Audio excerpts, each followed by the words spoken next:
हे hi hello everyone, मेरा नाम अभिनव है।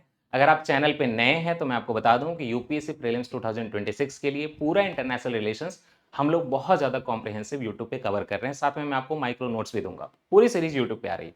अगर आपकी पहले की क्लासेस मिस हो गई हैं तो प्लीज़ इस वीडियो के डिस्क्रिप्शन में आपको लिंक मिल जाएगी प्लेलिस्ट की, आप वहाँ से देख के कवर कर लीजिए। बाकी मैं बता दूं कि पहला टॉपिक मल्टीलेटरल ऑर्गेनाइजेशन हमने कंप्लीट कर लिया, वर्ल्ड डायनामिक्स हमने कंप्लीट कर लिया। दूसरा topic India's presence in the world was और third topic we completed this. आज की क्लास में हम लोग सिक्योरिटी इश्यूज जो हैं वो करेंगे। देखिए, सिक्योरिटी इश्यूज आप साइंस एंड टेक में भी पढ़ेंगे। आपका missile system, radar system, defence system, ये सारा साइंस एंड टेक में भी आएगा। लेकिन जो मेजर पॉलिसी इश्यूज हैं सिक्योरिटी के, जहां पे कोई इंटरनेशनल मुद्दा भी है, ये सारी चीजें हम लोग आईआर में कवर करेंगे। देन लास्ट लेक्चर में हम लोग प्लेसेज इन न्यूज, जिसकी आप काफी डिमांड करते हैं, रिपोर्ट्स एंड जो आपके मिलिट्री एक्सरसाइजेज हैं उनकी कवरेज करेंगे। इतना ही नहीं है, ये पूरा मॉड्यूल है फ्री में, तो 100 एमसीक्यू का हम लोग एक्टिव रिकॉल भी करेंगे लाइव आके जब ये कंप्लीट हो जाएगा। और साथ ही साथ माइक्रो नोट्स, क्योंकि पूरा का पूरा कंटेंट आप रिवाइज नहीं कर पाएंगे, तो माइक्रो नोट से रिवाइज करके जाइए। सब कुछ उसमें रहेगा जो इंपॉर्टेंट है, एग्जामिनेशन आपको उसी से देना है। ये आपको सीरीज के कंप्लीशन के बाद हमारे टेलीग्राम चैनल पे मिलेगा। चलिए, बाकी अगर आप कोर्सेज में आना चाहते हैं तो ऐप हमारा आईएएस कॉरिडोर नाम है हमारा। ओके, ऐप हमारा एंड्रॉइड आईओएस दोनों पे है। अगर आप यूपीएससी प्री दे रहे हैं, कॉम्प्रिहेंसिवली प्रिपेयर करना चाहते हैं तो मोक्षा ज्वाइन करिए। अगर आप पहले से एक बार क्लियर कर चुके हैं एटलीस्ट यूपीएससी प्री, बस आपको टेस्ट, टारगेट और मेंटरशिप की रिक्वायरमेंट है, तो आप मैजिक प्रोग्राम ज्वाइन करिए।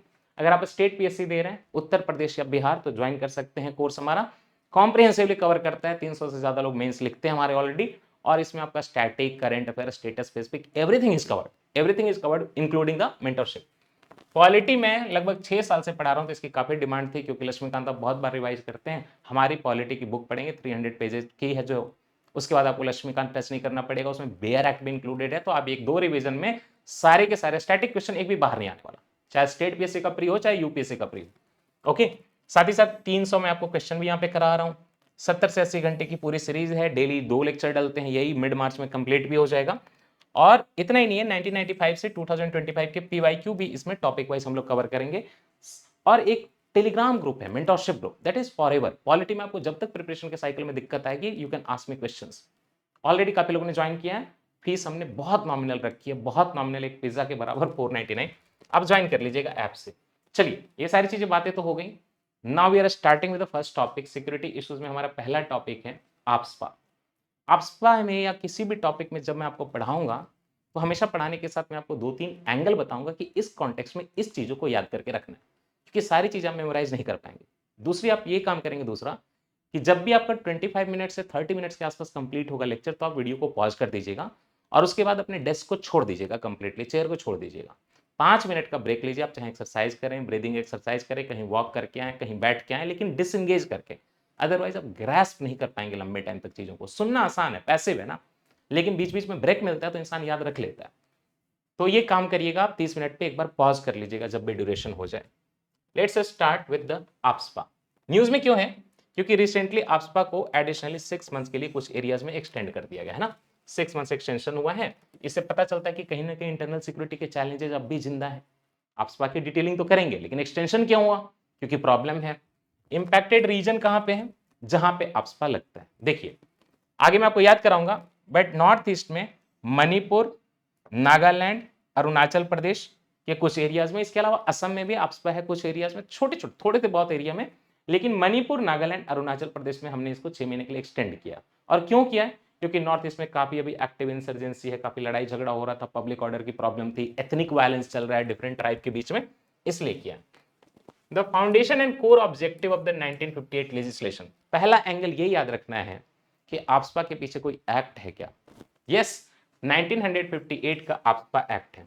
इसमें करते क्या हम लोग जो है आपकी फोर्सेस को स्पेशल पावर देते हैं, ताकि ये एक्स्ट्रा ऑर्डिनरी पावर का यूज करके वहां पे लॉ एंड ऑर्डर मेंटेन करें। याद रखिएगा, आपस्पा is not military rule.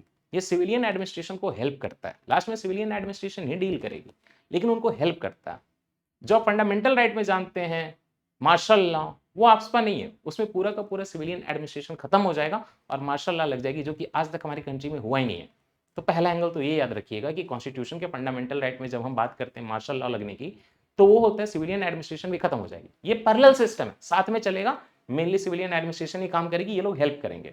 Core objective क्या है? आर्म फोर्सेस को हम ऐसा एम्पावर कर दें कि वहां पे डिस्टर्ब्ड एरियाज, इस एक्ट के अंदर किसी एरिया को हम डिक्लेयर करते हैं डिस्टर्ब्ड एरिया, और वहां पे हमारे फोर्सेस को स्पेशल पावर मिल जाती है सो दैट पब्लिक ऑर्डर जो सीरियसली थ्रेटेंड है हम उसको ठीक कर सकें। आइए, दूसरा एंगल ये है कि आसपास किन सारे स्टेट में और कहां पे वो लिफ्ट हो चुका है।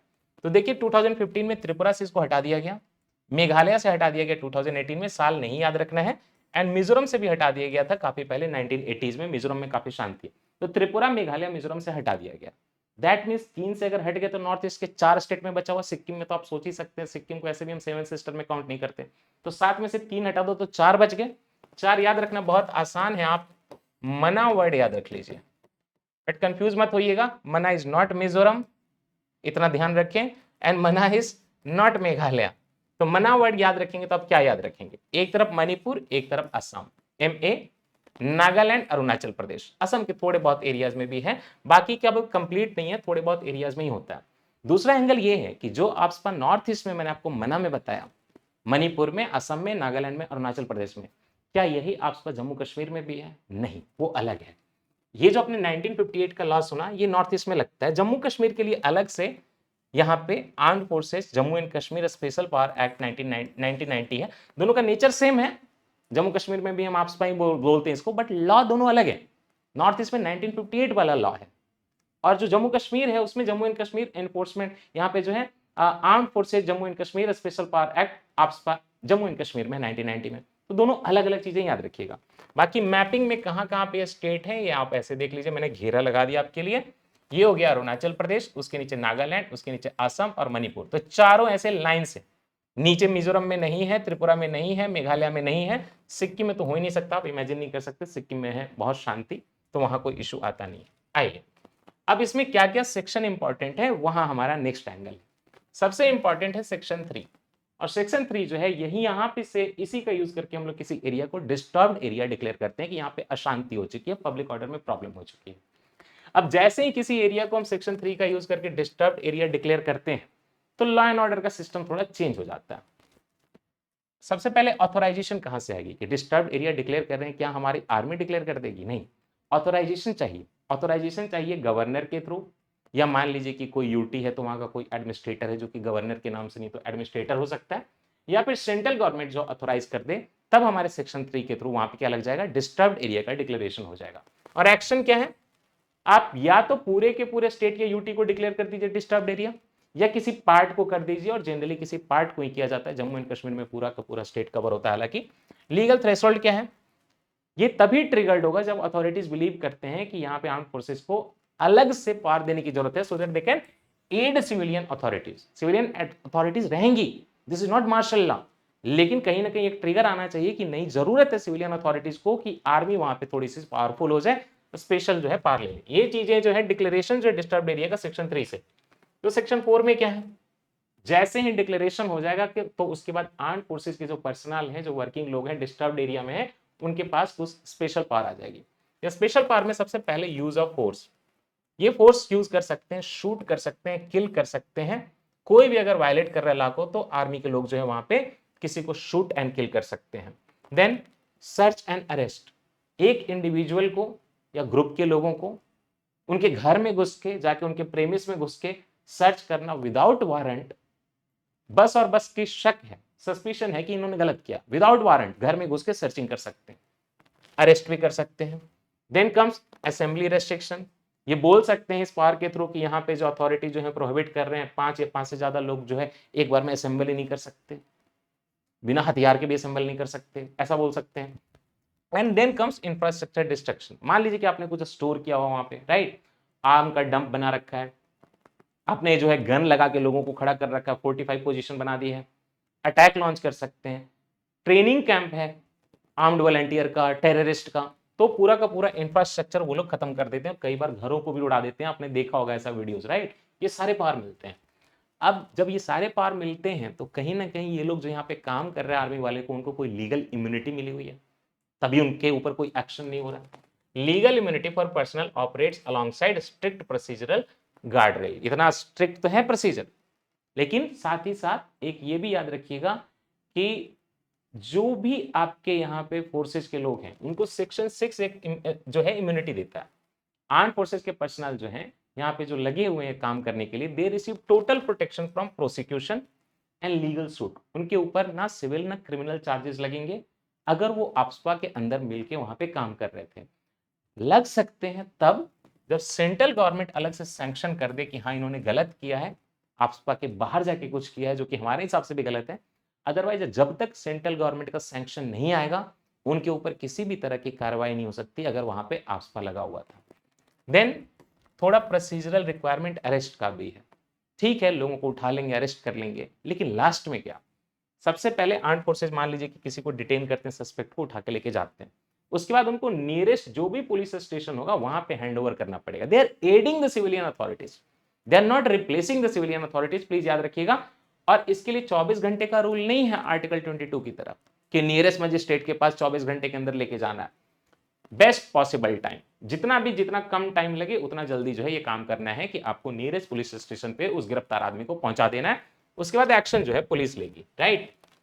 अब इसमें नेक्स्ट एंगल क्या याद रखना है कि यूपीएससी अगर ये पूछेगा कि जस्टिस जीवन रेड्डी कमेटी किस चीज से एसोसिएटेड थी, तो ये आफ्सपा से एसोसिएटेड थी।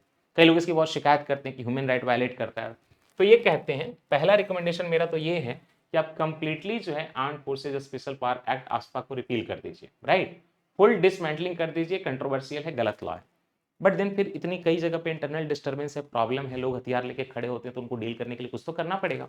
तो जस्टिस जीवन रेड्डी कमेटी ये कह रही कि आप आफ्सपा को अबॉलिश कर दो, और आपके पास ऑलरेडी यूएपीए एक्ट है जो कि आजकल यूज हो भी रहा है अमेंड करके, अनलॉफुल एक्टिविटीज प्रिवेंशन एक्ट जो कि एंटी टेररिज्म एक्ट है 1967 का, उसी में आपको जितना भी आफ्सपा के प्रोविजन चाहिए अलग से उसमें इंक्लूड कर दीजिए, और चाहे तो आप इसको एक्सक्लूसिवली नॉर्थ ईस्ट के लिए जो है टेलर करके इंक्लूड कर सकते हैं। तो इससे क्या होगा कि जितने भी आपके आफ्सपा के जरूरी चीजें थी वो अनलॉफुल एक्टिविटीज प्रिवेंशन एक्ट में चली जाएंगी। ये एक नेशनल एक्ट है कंप्लीटली, आप इसी में लिख दीजिए कि नॉर्थ ईस्ट में जब हम इस एक्ट को लेकर जाएंगे तो उसमें जो है आफ्सपा के ये वाले प्रोविजन जो पहले थे वो डाल देंगे। ओवरऑल ये सेंट्रल एक्ट है पूरे देश के लिए, लेकिन नॉर्थ ईस्ट में जब ये अप्लाई होगा तो उसमें जो है कुछ और चीजें इंक्लूड कर दी जाएंगी जो कि हम आफ्सपा को रिपील करके वहां से उठा के लेके आएंगे। समझ गए? That's it about AFSPA. Now हमारा साइबर सिक्योरिटी का एक बहुत बड़ा इशू हमारे कंट्री में थ्रेट हो रहे हैं, तो हम उसको देख लेते हैं। देखिए, cyber threats have evolved beyond simple fraud into highly complex systemic risk होने लगे हैं। ये कहां पे बोला जा रहा है चीज? पार्लियामेंट का एक पैनल बना, और वो पैनल बना मिनिस्ट्री ऑफ होम अफेयर्स का, उसने रिपोर्टिंग की है cyber crime ramifications protection and prevention. याद नहीं भी रखेंगे तो चलेगा। और इसकी फाइंडिंग क्या है कि जितने भी साइबर क्राइम है ना, उनका कॉम्प्लेक्स नेचर होता जा रहा है। साइबर थ्रेट जो है इंडियन सिटीजन और खास करके इंडिया के इंफ्रास्ट्रक्चर तक को भी टारगेट कर सकते हैं। सीनियर सिटीजन, इंडियन सिटीजन नहीं, जो हमारी जो मान लीजिए कि रेलवे है, हमारा पावर है, पूरा सिस्टम, इलेक्ट्रिसिटी है, बैंकिंग है, फाइनेंशियल सर्विसेज हैं, यूपीआई है, इन सबको थ्रेट हो सकता है कल को। कुछ लोग तो कहते हैं कि मुंबई में कभी ब्लैकआउट हुआ था इलेक्ट्रिसिटी का तो चाइना ने कराया था। Might be conspiracy theory, but लोग कहते हैं। अब धीरे धीरे जैसे ही साइबर सिक्योरिटी का इशू बढ़ता है तो जमाने के हिसाब से कुछ नए टर्म क्रिएट होते हैं ना। जैसे आप घर में बैठे रहते हैं, दिन भर इंटरनेट यूज करते हैं, तो हम बोलते हैं कि ब्रेन रॉट हो गया, एक नया टर्म बना है। तो साइबर सिक्योरिटी का भी कुछ टर्म होगा। सबसे इजी तो डिजिटल अरेस्ट स्कैम, आप सारे जानते हैं डिजिटल अरेस्ट क्या होता है स्कैम। नीति आयोग का एक रिपोर्ट आया, digital arrest the modern day cyber scam. इसमें कुछ नहीं है, आपको बोलेंगे कि आपका बाहर से सामान आया था और ये पता चला है कि उसमें नारकोटिक्स थे, आप पकड़े गए हैं, तो हम मुंबई क्राइम ब्रांच से आपको कॉल कर रहे हैं, आप घर में बैठ जाइए, पैसा जो है आपको ट्रांसफर करना पड़ेगा, वेरिफिकेशन करना पड़ेगा, लेटर दिखाएंगे फेक। और कई बार सीनियर सिटीजन इसमें फंस जाते हैं, कई बार यंग लोग भी फंस जाते हैं। तो आपको फियर, डिसीट एंड इंटिमिडेशन करके मनी कैसे न कैसे एक्सटॉर्ट कर लेना और बोल देना कि आप जो है डिजिटली ऑनलाइन अरेस्ट हो चुके हैं, जो कि ऐसा कुछ प्रोविजन है नहीं कंट्री में, फिर भी देखिए पढ़े लिखे लोग ऐसी गलती कर डालते हैं। विक्टिम को उस दौरान जो कॉल मैसेजेस आने लगते हैं, इंसान प्रेशर में बहुत ज्यादा आ जाता है कि बाहर नहीं जाना है, तो पैसे ट्रांसफर कर देता है, बाद में उसको पता चलता है कि जो है इशू हो चुका है। आजकल चल रहा है ये पिग बुचरिंग। पिग बुचरिंग क्या है? सुअर बना देना किसी का। एक लड़की आएगी खूबसूरत सी, आपसे प्यार करने के लिए तैयार होगी, धीरे धीरे बात करेगी, एकदम से नहीं आएगी, नहीं तो आपको लगेगा कि नहीं ये तो प्लान्ड है। तो धीरे धीरे हल्का हल्का बात करके, बल्कि आप ही मैसेज करोगे उल्टा ठरक में, धीरे धीरे आपका जब वो ट्रस्ट जीत लेगी तो आपसे वो कहीं कहीं इन्वेस्टमेंट कराएगी कि मुझे पता चला है कि तुम्हारा पैसा जो है काफी कम हो रहा है, यहाँ इन्वेस्टमेंट करो, बढ़िया रिटर्न मिलेगा। ये जो है रोमांस भी चल रहा है इसमें, और क्रिप्टो करेंसी का इन्वेस्टमेंट भी हो रहा है। कई लोग कॉल कर डालेंगे, वीडियो कॉल सोच के देखने के, तो पहले आपको क्या कराया जाएगा? पहले ट्रस्ट जीता जाएगा, तो आप सुअर बन जाओगे फैल के। मांसल हो जाओगे, मांस के बढ़िया लाइफ हो गई मेरी, पिग बन गए। और क्रिप्टो करेंसी में इन्वेस्टमेंट देते गए आप मोटे जो है सुअर बन के ढेर सारा वहां पे डाला, फिर उसके बाद बुचक एक साइड में तुरंत काट दिया जाएगा। Fattening the victim with deep trust over, पहले मोटे हो जाइए, फिर उसके बाद उसकी स्लॉटर कर दी जाएगी। तो ऐसा बढ़िया टर्म है पिग बचरिंग, इसमें रोमांस इन्वॉल्व होता है। फैंटम हैकिंग क्या है? एक होती है हैकिंग और एक होता है फैंटम हैकिंग। फैंटम क्या होता है? कोई चीज जो एग्जिस्ट नहीं करती। किसी का हाथ कट गया तो उसको हमेशा फील होता है कि उसके पास अभी भी हाथ है और उसको लगता है वो कुछ उठा लेगा। This is Phantom hack, exist नहीं करता।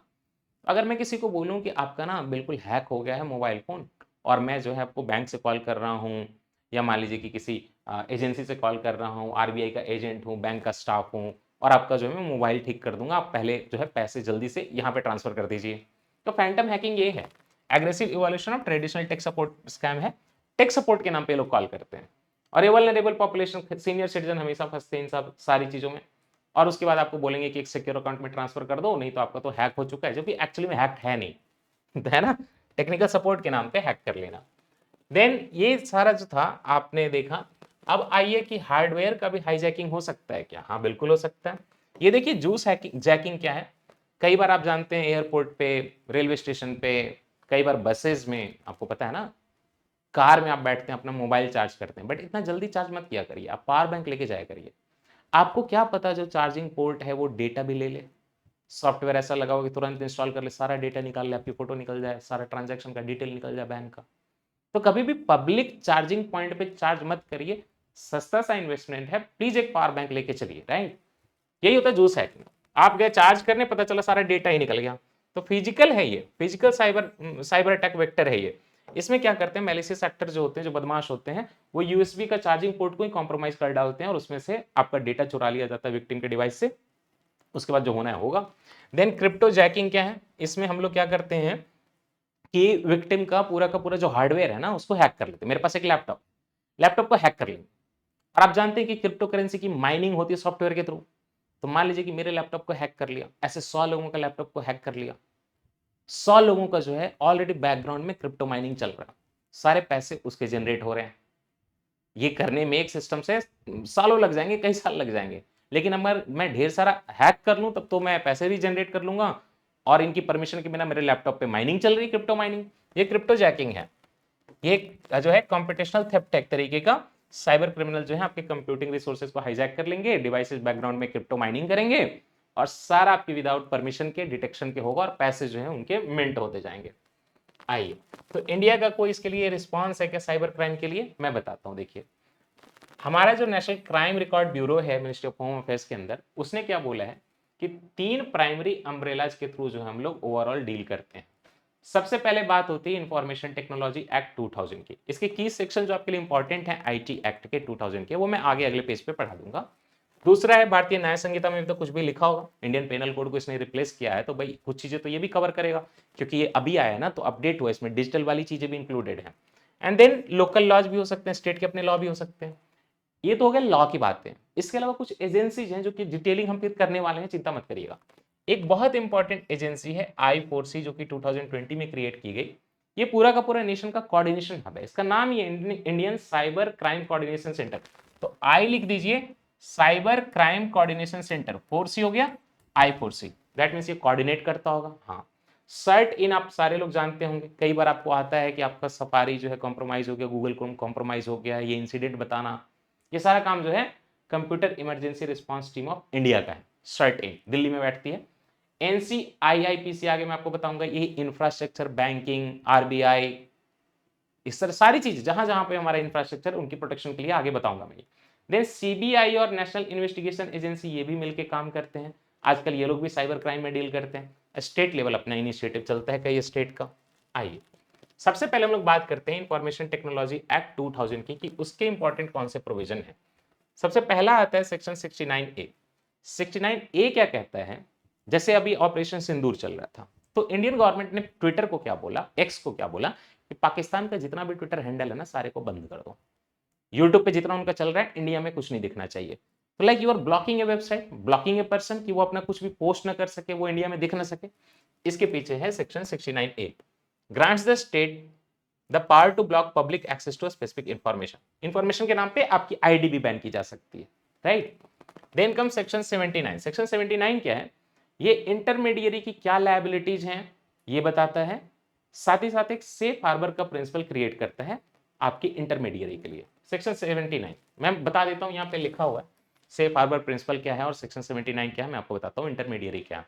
देखिए, आप यूट्यूब पे ये देख रहे हैं वीडियो, मैंने कुछ बीच में गलत बोल दिया, कुछ ऐसा बोल दिया जो कि देश के खिलाफ है मान लीजिए, तो क्या यूट्यूब की गलती है ये?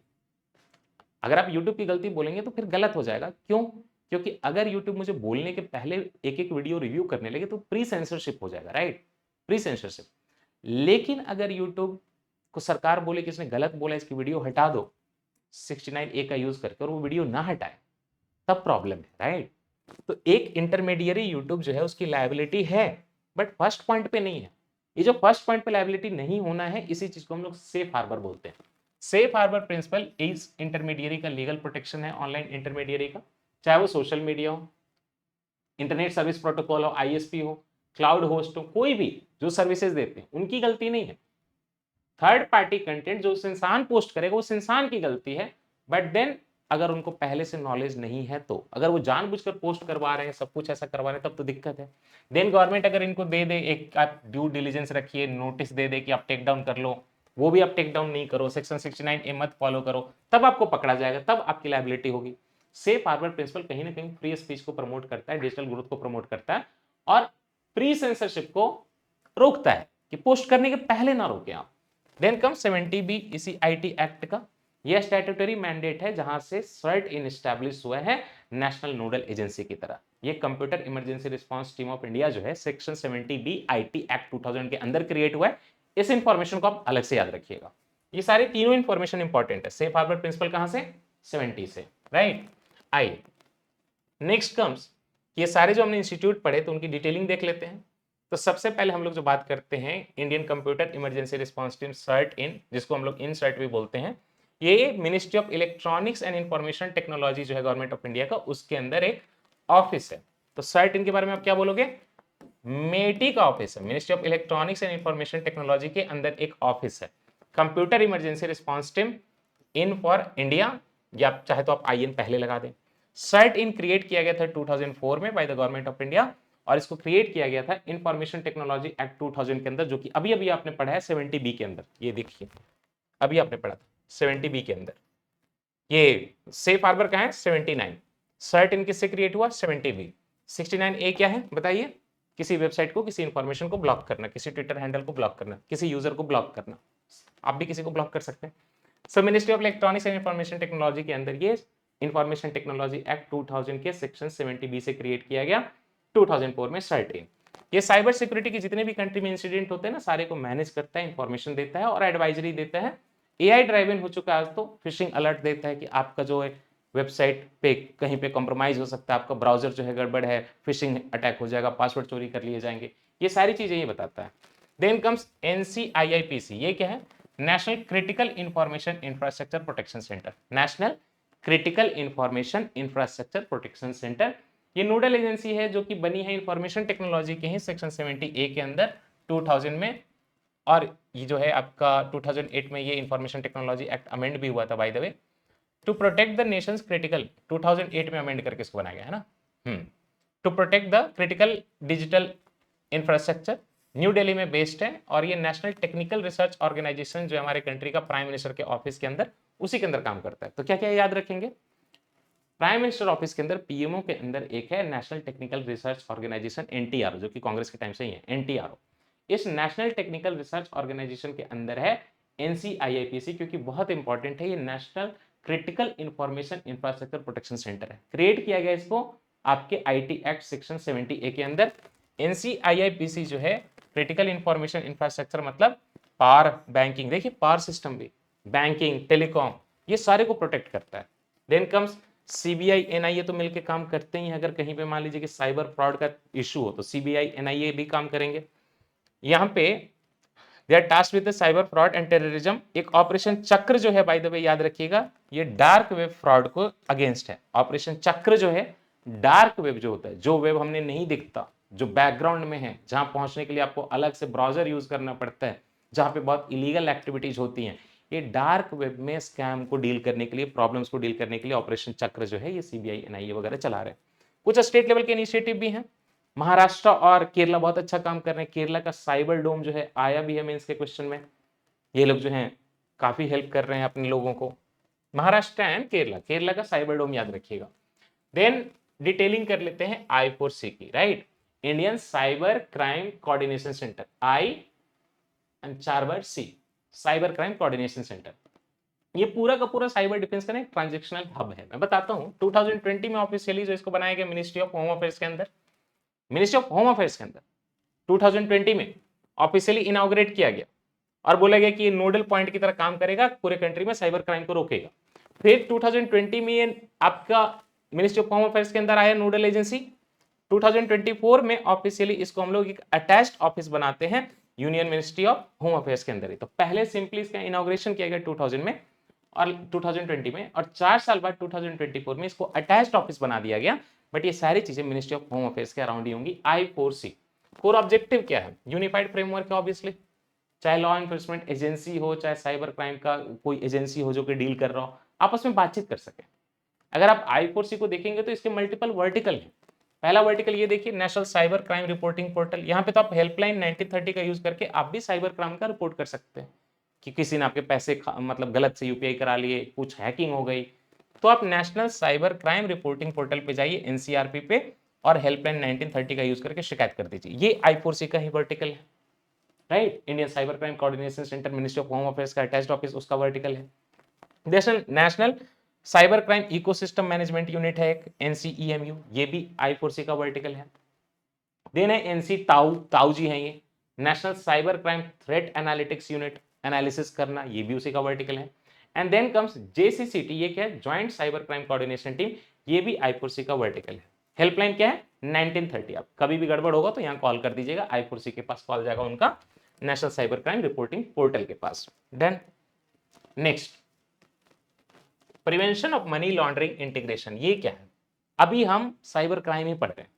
रिसेंटली हुआ क्या, मैं पॉलिसी बताता हूं, अपडेट क्या आया है कि मनी लॉन्ड्रिंग का जो इशू है, कहीं ना कहीं आप समझते हैं कि साइबर क्राइम से आजकल रिलेटेड हो गया। लोग साइबर क्राइम से पैसे लूटते हैं, मनी को कहीं जो है लॉन्ड्रिंग कर देते हैं, व्हाइट मनी बना देते हैं। तो जो मिनिस्ट्री ऑफ फिनांस है हमारी, उसके अंदर है डिपार्टमेंट ऑफ रेवेन्यू, राइट। यही डिपार्टमेंट ऑफ रेवेन्यू ने, मिनिस्ट्री ऑफ फाइनेंस के अंदर ने एक नोटिफिकेशन डाला है कि ये जो I4C है, जो कि पूरा का पूरा कोऑर्डिनेशन करता है साइबर क्राइम का, राइट, उसको हम मनी लॉन्ड्रिंग से जो है अटैच करने वाले हैं। The department of revenue, ministry of finance recently issued A notification including the I4C under section 66 of the prevention of money laundering act. तो इससे होगा क्या, I4C का जो साइबर इन्वेस्टिगेटर्स हैं वो लोग बात कर पाएंगे सीधे सीधे एनफोर्समेंट डायरेक्टरेट से। ये enforcement directorate ministry of finance से रिलेटेड है, लेकिन वो मनी लॉन्ड्रिंग देख रहे हैं, ये I4C जो है साइबर क्राइम देख रहा है। तो दोनों कनेक्ट हो जाएंगे अगर हम prevention of money laundering act section 66 में इसका मेंशनिंग कर देंगे। तो इससे डायरेक्ट इंटेलिजेंस का एक पाइपलाइन क्रिएट होगा। जो साइबर इनेबल्ड फाइनेंशियल क्राइम है वो आपस में ऐसे करके डील करना बहुत आसान होगा जब इन्फोर्समेंट डायरेक्टरेट और I4C मिलकर काम करेंगे। इसी के लिए जो है आपके पॉलिसी में अपडेट किया गया है और PML में हमने इंटीग्रेशन कर दिया है I4C का। तो इससे क्या होगा, directorate of enforcement will share critical information with I4C and I4C will share critical information with the directorate enforcement directorate, sorry ये जब जब जैसे ही शेयर किया जाएगा, कब ट्रिगर होगा, कोई भी इंटेलिजेंस मिल गई, कोई मटेरियल है पोजीशन में जिससे पता चलता है कि कहीं ना कहीं साइबर क्राइम हुआ है, जिसके थ्रू पैसा इधर उधर मूव हुआ है, मनी लॉन्ड्रिंग हुई है, तुरंत आपस में इंफॉर्मेशन शेयर करना शुरू कर देंगे। डन। आइए, तो इंडिया जब इतना कुछ कर रही है तो पूरे वर्ल्ड में भी कुछ हो रहा होगा। बिल्कुल वर्ल्ड में हो रहा है। सबसे पहले ना 2001 में हंगरी का जो कैपिटल है बुडापेस्ट, वहां पे एक कन्वेंशन निकला, Budapest convention on cyber crime.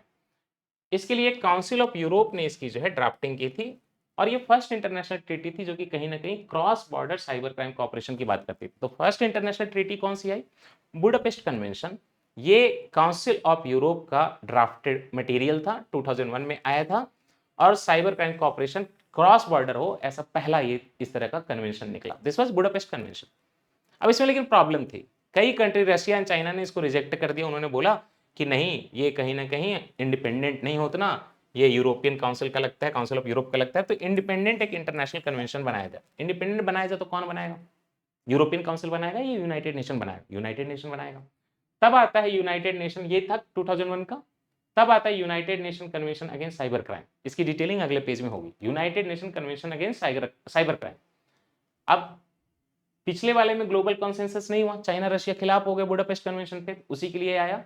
And that's how United nation convention against cyber crime now becomes the first universal legally binding framework for collecting, sharing, using electronic evidence across all serious offenses. Serious offence में एक देश दूसरे देश को जो है पूरा electronic digital material भी मुहैया कराएगा अगर आप इस पे आते हैं। ये बाइंडिंग अग्रीमेंट है, United nation convention against cyber crime. इसकी डिटेलिंग चलिए अब करते हैं। United nation convention against cyber crime कब ये अडॉप्ट हुआ? 2024 के दिसंबर में। इतना पहले का भी नहीं है ये। बुडापेस्ट कन्वेंशन 2001 का था, जिसपे सारे लोगों को नाराजगी थी, काउंसिल ऑफ यूरोप के थ्रू जो आया था। ये आया है जिसकी सारे की एग्रीमेंट है 2024 के दिसंबर में यूनाइटेड नेशन जनरल असेंबली के through, United nation convention against cyber crime. इसका सेक्रेटेरिएट कौन है? खुद का सेक्रेटेरिएट नहीं है। मैंने पहले आपको क्लासेस में पढ़ाई UN office on drugs and crime, right. यही जो यूएनओडीसी है, United Nation office on drugs and crime, यही इसको सेक्रेटेरिएट जो है प्रोवाइड करती है। साइनिंग स्टेटस रिसेंटली जो है 72 member out of 193 United nation member ने इसको साइन किया हनोई में, वियतनाम में। और अभी भी ये साइन करने के लिए दिसंबर 31, 2026 तक खुला हुआ है। जब ये हो जाएगा तो एनफोर्समेंट हो जाएगी। Enters into force 90 days after the 40th state deposits is ratification, right. Ratification करने पे अभी ये आया नहीं है, और इसीलिए आप देख रहे हैं कि इसका ब्यूरोक्रेसी आज भी सेक्रेटेरिएट कौन प्रोवाइड कर रहा है? United Nation office on drugs and crime. क्योंकि अभी तक ये कन्वेंशन फोर्स में नहीं आया। फोर्स में क्यों नहीं आया? जब रेटिफिकेशन कर देंगे 40 स्टेट तब होगा। अभी तो साइन किया है 72 ने, तो 40 का रेटिफिकेशन हुआ ही नहीं है। What about India? इंडिया ने तो इस पर साइन भी नहीं किया अभी तक। हाँ, इंडिया ने साइन किया, रेटिफिकेशन की तो आप दूर सोच रहे हैं। अब जो ग्लोबल आपका जो यूनाइटेड नेशन साइबर कन्वेंशन आया है, उसके कुछ डायमेंशन। पहला कि हमने स्कोप बढ़ा दिया। आज हमने साइबर डिपेंडेंट क्राइम को क्रिमिनलाइज मान लिया है, एकदम क्रिमिनल एक्ट है। ऑनलाइन फ्रॉड हो, चाइल्ड सेक्सुअल अब्यूज मटेरियल हो, non consensual sharing of intimate images. सोच रहे हैं कोई किसी की न्यूड इमेजेस जो है इधर उधर भेजेगा तो उस पर जो है इस कन्वेंशन के कारण उस पर एक्शन हो जाएगा। और अगर कन्वेंशन आएगा, इंडिया जो है साइन करती है, रेटिफाई करते है, तो हमारी कंट्री में बहुत खतरनाक लॉ बनेगा कि कोई अगर किसी की न्यूड पिक्चर वगैरह शेयर कर दे तो उसको तुरंत जेल में डाल दिया जाए। देन इंटरनेशनल कॉपरेशन की बात होगी। 24/7 मैंडेटरी नेटवर्क बनाया जाएगा ताकि जो है real time cross border collaboration हो सके। सॉवरेंटी प्रोटेक्शन भी होगी। इसका मतलब ये नहीं है कि सब कुछ शेयर करेंगे तो किसी कंट्री पे चढ़ जाएंगे, राइट। स्ट्रिक्टली हमको उस कंट्री का सॉवरेंटी जो है मेंटेन करना होगा, उस कंट्री का टेरिटोरियल इंटीग्रिटी। ये नहीं कि क्रॉस बॉर्डर अटैक करने लगेंगे साइबर क्राइम के नाम पे, right. Non intervention in domestic affair, अंदर अंदर में हम बाहर से नहीं घुस जाएंगे। देन विक्टिम सपोर्ट का भी यहाँ पे मैटर है। स्टेट जो है एक कॉम्प्रिहेंसिव रिकवरी सर्विसेज देंगे विक्टिम को, चाहे रेस्टिट्यूशन करना हो, चाहे कंटेंट को उसका रिमूव करना हो, obviously according to the domestic law. Human rights related है विक्टिम सपोर्ट से। सारे के सारे ह्यूमन राइट्स जो इंटरनेशनल ह्यूमन राइट्स जो हैं, साइबर क्राइम के कॉन्टेक्स्ट में भी उनका भी ध्यान रखा जाएगा कि लोगों के वायलेट ना हो, ठीक है। तो ये जो है पूरा का पूरा आपका United nation convention on cyber crime भी जो कंप्लीट हो गया, right. Now I think half an hour is done. हाँ, 33 मिनट्स इज डन। प्लीज आप वीडियो को यहाँ पे पॉज करिए, 5 मिनट का प्लीज ब्रेक लीजिए। मैं भी ब्रेक लेके ही पढ़ाऊंगा, यही सही तरीका, अदरवाइज आप ग्रास्प नहीं कर पाओगे। तो 5 मिनट का ब्रेक लीजिए और उसके बाद फिर वापस शुरू करिए, वीडियो को पॉज कर दीजिए। नेक्स्ट हमारा टॉपिक है मिशन सुदर्शन चक्र। देखिए, जब ऑपरेशन सिंदूर चल रहा था तो पाकिस्तान ने बहुत सारे मिसाइल हमारी साइड जो है छोड़े थे, बहुत सारे ड्रोन छोड़े थे खास करके। इन सारी ड्रोन्स और मिसाइल से इंडिया को प्रोटेक्ट किया था। इंडिया की जो डिफेंस सिस्टम है, एयर डिफेंस सिस्टम, उसने उसमें खास करके रशिया का दिया हुआ S-400 काफ़ी इंपॉर्टेंट है। लेकिन ऑब्वियस है कि उतनी महंगी चीज़ हम कितनी बार यूज़ कर पाएंगे। लिमिटेड मिसाइल होते हैं, उसमें एग्जॉस्ट हो सकता है। दूसरी बात कि वो बहुत इंपॉर्टेंट लोकेशन को बचाने के लिए तो उसके नंबर्स जो हैं वो सफिशिएंट हैं। लेकिन अगर पूरे इंडिया को बचाना चाहें तो हमें और चाहिए, हॉस्पिटल को, इंफ्रास्ट्रक्चर को, टेम्पल को, हेरिटेज को। तो इसीलिए लास्ट ईयर 2025 का जब इंडिपेंडेंस डे था तो मोदी जी ने अपने स्पीच में एक बात की, एक पहल की शुरुआत की, मिशन सुदर्शन चक्र। सुदर्शन चक्र ये शील्ड है, जैसे बाहर से कोई चीज आएगी तो उसको बचाने के लिए एयर डिफेंस सिस्टम है।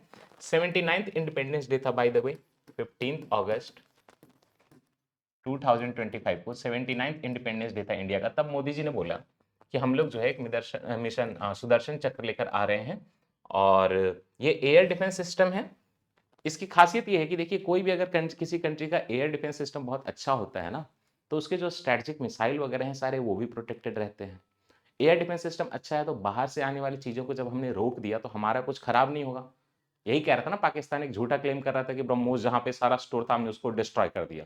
लेकिन अगर हम एयर डिफेंस सिस्टम से डिफेंसिव वेक्टर, डिफेंसिव एंगल लेकर आएँ और एनिमी के जो आपके इन्फिल्ट्रेशन है हवा में उसको रोक सकें, तो इसके थ्रू हमारा जो खुद का ऑफेंसिव वाला कंपोनेंट है वो भी प्रोटेक्टेड रहेगा। तो कहीं ना कहीं डिफेंस बढ़िया है तो ऑफेंस भी बढ़िया होगा, क्योंकि हमारी चीज़ें खराब नहीं होंगी तो हम यूज़ कर पाएंगे। तो ये दोनों चीज़ें साथ में होती हैं।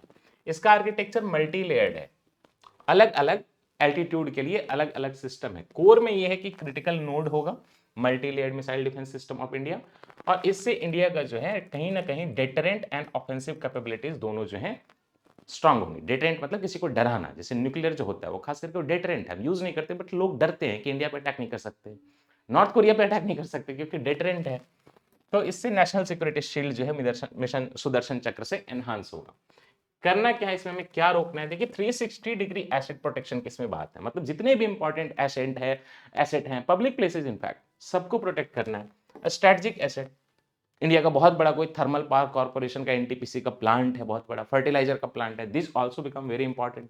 पाकिस्तान कह रहा था कि वो हमारे डैम पे जो है हमला कर देगा, डैम गिरा देगा हमारा, राइट, इंडस रिवर पे, उसको भी प्रोटेक्ट कर सकते हैं।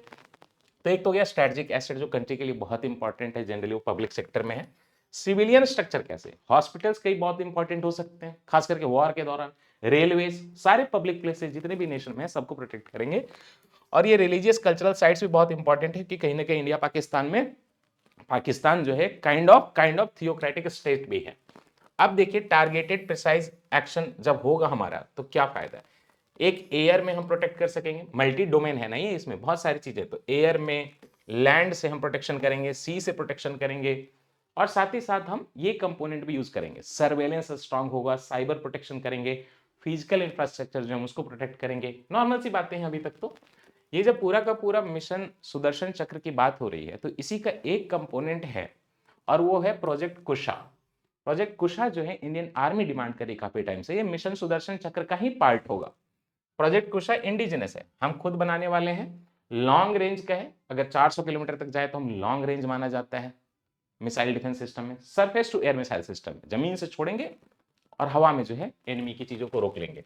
ये डीआरडीओ ने इंडियन आर्मी के लिए डेवलप किया है, और इससे चाहे एयरक्राफ्ट हो, चाहे स्टेल्थ फाइटर हो जो अपना रडार में रीडिंग नहीं आने देते उनको स्टेल्थ फाइटर बोलते हैं, जैसे यूएसए का B2 बॉम्बर, मिसाइल्स हो, तो critical long range high range component, और ब्रॉडर जो मिशन है वही है मिशन सुदर्शन चक्र MSC, उसी के अंदर ये वाला कंपोनेंट है प्रोजेक्ट कुशा। इंडियन आर्मी जो है इसकी डिमांड कर रही है, ये भी मल्टी लेयर्ड है, nation wide air defence system है आपका मिशन सुदर्शन चक्र। मिशन सुदर्शन चक्र की कंप्लीशन जो है बाय द वे बहुत आगे जाके होगी 2035 में, क्योंकि उसमें सब कुछ को प्रोटेक्ट करना है। अच्छा बाय द वे ये कुशा प्रोजेक्ट जो उसको लीड कौन कर रहा है, डीआरडीओ लीड कर रही है। कि ये स्टेक होल्डर कौन है, Indian air force, right, rapid progress के लिए वो मांग रहा है। अच्छा आर्मी नहीं, इंडियन एयरफोर्स का डिमांड बहुत ज्यादा है। ऑब्जेक्टिव है long range air defence missile system up to 400 kilometre, और पूरा का पूरा ये नेचर जो है इसका इंडिजिनस है, इंडिया में चीजें डेवलप की जाएंगी, कंकरेंट डेवलपमेंट इसका हो रहा है। मिशन सुदर्शन चक्र के साथ ही इसका भी डेवलपमेंट हो जाएगा प्रोजेक्ट कुशा का, क्योंकि उसी का पार्ट है। ओवरऑल मिशन सुदर्शन चक्र का रोड मैप अगर देखें 2035 तक, 2035 तक इसका टारगेट है कि हम इसको कंप्लीट कर लें, और ये पूरा का पूरा टेक्नोलॉजी रशिया से या किसी और कंट्री से नहीं होगा, हम लोग इसको जो है इंटायरली रिसर्च करके डेवलप करके इंडिया में डेवलप करेंगे। इंडिजिनस टेक्नोलॉजी है पूरे के पूरे 100%। ओके, नेक्स्ट टॉपिक है हमारा बायोलॉजिकल वेपन्स कन्वेंशन के 50 साल पूरे हो गए 1975 से 2025, 1975 से 2025। 1975 में ये फाइनली फोर्स में आया था, वहां से लेके 50 साल 2025 में पूरे हो गए। बड़ा इंपॉर्टेंट है, देखिए सबसे पहले बायोलॉजिकल वेपन समझेंगे, लेकिन उसके पहले ये समझिए कि वेपन्स ऑफ मास डिस्ट्रक्शन क्या होता है। एक मैं नॉर्मल बंदूक लेकर आऊं, राइफल लेकर आऊं, तो दो चार लोगों को मार सकता हूं। मास डिस्ट्रक्शन का वेपन क्या है, बड़ी सी मिसाइल जो है एक बार गिरे, न्यूक्लियर वेपन एक बार गिरे हजारों लाखों लोगों की मृत्यु हो जाए। इसी वेपन्स ऑफ मास डिस्ट्रक्शन में एक कंपोनेंट है biological weapon.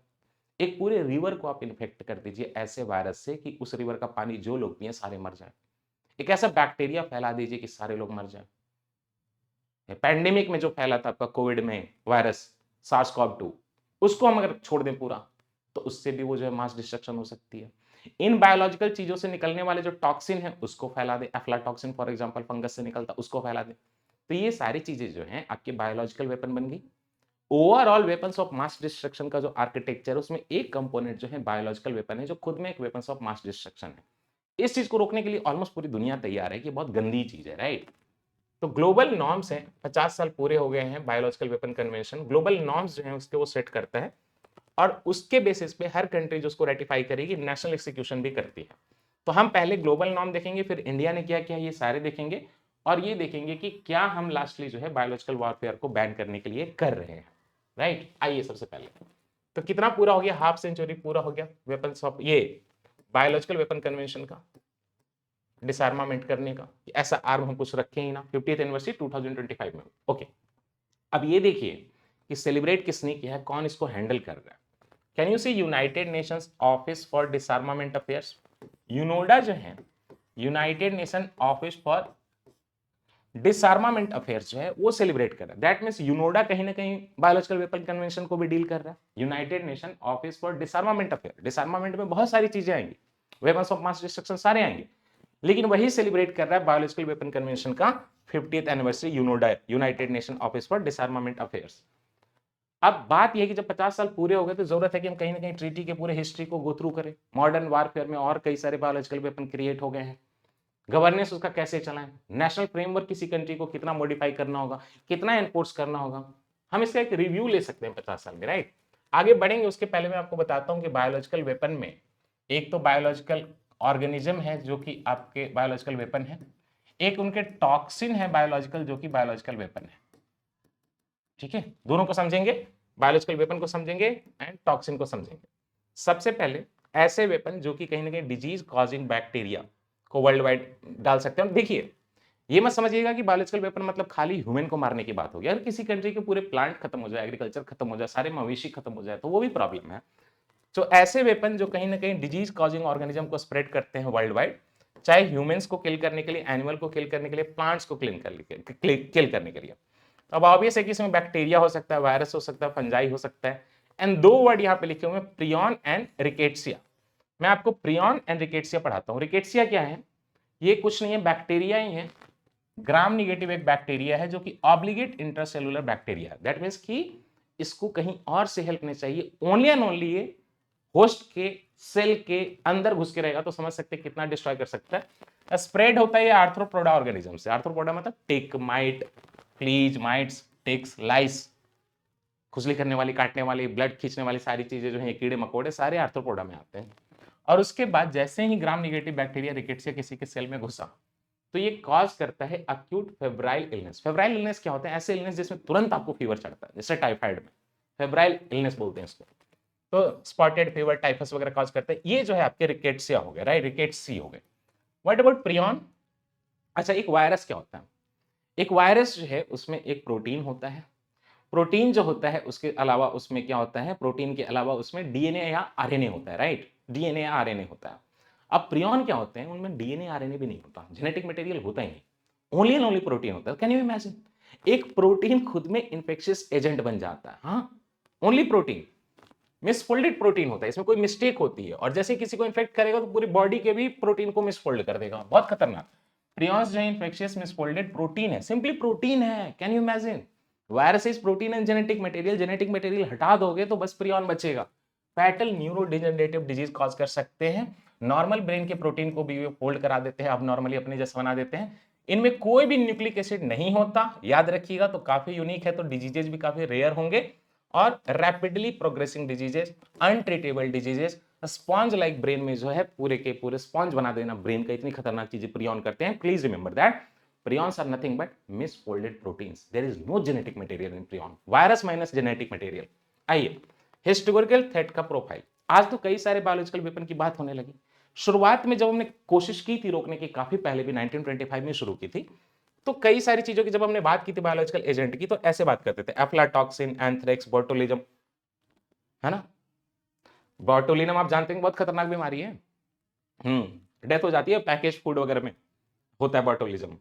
Foot and mouth disease, glanders, plague, Q fever, rice blast, ricin, Rocky Mountain spotted fever, small pox, tularemia, ये सारे जो है बहुत लंबे टाइम से बातचीत हो रही थी 1925 से, लेकिन ऑब्वियस है कि अब चीजें इंप्रूव करनी पड़ेंगी। Anyway, the first multilateral treaty to ban the entire weapons of mass destruction category, क्या है ये? मैंने बोला कि overall weapons of mass destruction एक पूरा का पूरा क्लास है, उसके अंदर बायोलॉजिकल वेपन खुद में एक वेपन्स ऑफ मास डिस्ट्रक्शन है। तो वर्ल्ड में बायोलॉजिकल वेपन कन्वेंशन पहला ऐसा मल्टीलेटरल ट्रीटी बना जो कि वेपन्स ऑफ मास डिस्ट्रक्शन के अंदर बायोलॉजिकल वेपन जो एक कैटेगरी है उसके लिए डेडिकेटेड है। समझ गए? वेपन्स ऑफ मास डिस्ट्रक्शन के अंदर बायोलॉजिकल वेपन जो एक कैटेगरी है उसके लिए डेडिकेटेड पहला मल्टीलेटरल कन्वेंशन कुछ नहीं है, बायोलॉजिकल वेपन कन्वेंशन है, राइट?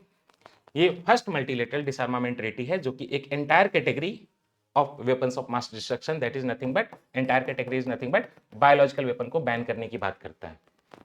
फॉर्मल नेम है इसका convention on the prohibition of the development, production and stock piling of bacteriological and toxin weapon on their destruction and on their destruction. तो क्या क्या cover कर रहे हैं आप देख रहे हैं? डेवलपमेंट भी रोकता है, प्रोडक्शन भी रोकता है, स्टॉक पाइलिंग भी रोकता है, राइट, और उनका लास्ट में डिस्ट्रक्शन भी करवाता है।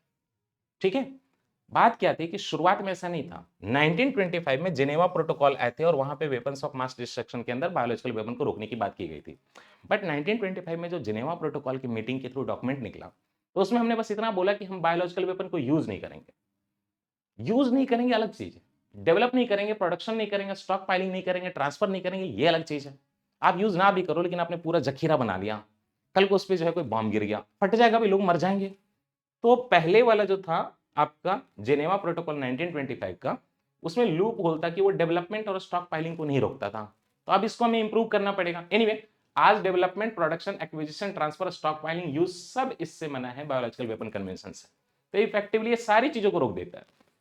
तो 1925 में जब जेनेवा प्रोटोकॉल आया तो वहां पे हमने बस बैन किया यूज करना। फिर क्या होता है, 1969 से लेकर 1971 तक नेगोशिएशन हुए इसी जेनेवा में, स्विट्जरलैंड में। 18 नेशंस कमेटी बनी वहां पे ऑन डिसआर्मामेंट। ये जो 18 नेशन कमेटी ऑन डिसआर्मामेंट है, यही कॉन्फ्रेंस कर करके लास्ट में साथ में conference of the committee on डिसआर्मामेंट, ये सारे सीसीडी मिलके काम करते हैं और 1972 में आपका बायोलॉजिकल वेपन कन्वेंशन जो है सिग्नेचर के लिए ओपन कर दिया जाता है ऑफिशियली। 1975 में ये फाइनली जब सफिशिएंट नंबर ऑफ कंट्रीज को रेटिफाई कर देते हैं, साइन कर देते हैं, तो 1975 में बायोलॉजिकल वेपन कन्वेंशन जो है कहीं ना कहीं शुरुआत जिसकी 1925 के जेनेवा प्रोटोकॉल से हुई थी, ये production, stockpiling, uses, transfer, सब सारी चीजों को बैन करता है बायोलॉजिकल वेपन कन्वेंशन 1975 में। तो काफी ब्रॉड हो गया स्कोप में, राइट? ग्लोबल कंसेंसस भी बन गई। अब इसकी यूनिवर्सल मेंबरशिप है क्या? 193 के आसपास मेंबर है आपके यूनाइटेड नेशन में, ऑलमोस्ट यूनिवर्सल है। बट देखिए 188 कंट्रीज जो है उन्होंने इसको फुली कमिट किया है, रेटिफाई किया। 4 कंट्री ऐसी हैं जिन्होंने साइन किया है, रेटिफाई नहीं किया। ये सिग्नेटरी स्टेट्स हैं only, Egypt, हाइती, Somalia, Syrian Arab Republic. Syria के जो बशर अल असद से उन पे कई बार आरोप लगता था कि वो बायोलॉजिकल केमिकल चीजें अपनी जनता पर डाल देते हैं। तो यह signed it Egypt, हाइती, Somalia, Syrian, Syria बोल लीजिए, सीरियन अरब रिपब्लिक बोलने की जरूरत नहीं है। इजिप्ट, हाइती, सोमालिया, सीरिया, इन लोगों ने साइन किया, रेटिफाई नहीं किया। क्या कोई ऐसी कंट्री है जिन लोगों ने साइन भी नहीं किया? आपको जानकर ताजुब होगा, साइन नहीं करने वालों में एक कंट्री इजराइल है, साइन भी नहीं किया। चार्ड है, जुबाती है, एरिट्रिया है, किरिबाती है। ये जुबाती एरिट्रिया जो है आपको बिल्कुल आपके हॉर्न ऑफ अफ्रीका पे मिल जाएंगे, जुबाती एरिट्रिया। उसके अलावा चार्ड है, किरिबाती है और इजराइल है, जिन लोगों ने आज तक साइन भी नहीं किया। 5 नेशन ऐसे हैं। ओके, ऑब्वियस है कि पूरा का पूरा अंडरस्टैंडिंग को हमें कहीं ना कहीं मॉडर्न साइंटिफिक डेवलपमेंट जो है उसके साथ मेन स्ट्रीमिंग करना पड़ेगा। तो मेन स्ट्रीमिंग करने का मतलब है कि आप मॉडर्न एडेप्टेशन करिए, रिव्यू करिए और देखिए कि आपका जो बायोलॉजिकल वेपन कन्वेंशन था, इतने दुनिया भर में साइंस टेक्नोलॉजी में चेंजेस आ गए, पॉलिटिक्स में चेंज आ गए 1975 से, उसके हिसाब से कंप्लाई करे। दूसरा, 50 साल में क्या हुआ इसके लिए बार बार हमें रिव्यू करना पड़ेगा। तो इसका ऑलरेडी एक मैकेनिज्म है, 50 साल नहीं, हर 5 साल में जो है ये लोग रिव्यू करते हैं और कन्वेंशन के ऑपरेशन को रिव्यू करते हैं। 5 साल में मिलके 5 साल में मीटिंग होती है कि कैसा काम चल रहा है। Then comes administrative engine. कहीं ना कहीं इसका जो एक पार्ट है बायोलॉजिकल वेपन कन्वेंशन का, इंप्लीमेंटेशन सपोर्ट यूनिट, हर नेशन को अगर ठीक से सपोर्ट दे, एडमिनिस्ट्रेटिव सपोर्ट दे, तभी वो नेशन जो है कहीं ना कहीं डिस्ट्रॉय कर पाएगा, कहीं ना कहीं कन्वेंशन की बातें जो है यूनिवर्सलाइज हो पाएंगी। तो क्या काम करता है implementation support unit, ISU, biological weapon convention का, जो कि एडमिनिस्ट्रेशन में हेल्प करता है। नेक्स्ट है ये institutional backbone of the global डिसआर्मामेंट। देखिए मैंने अभी तक आपको बायोलॉजिकल वेपन कन्वेंशन पढ़ाया, राइट? एक मिनट।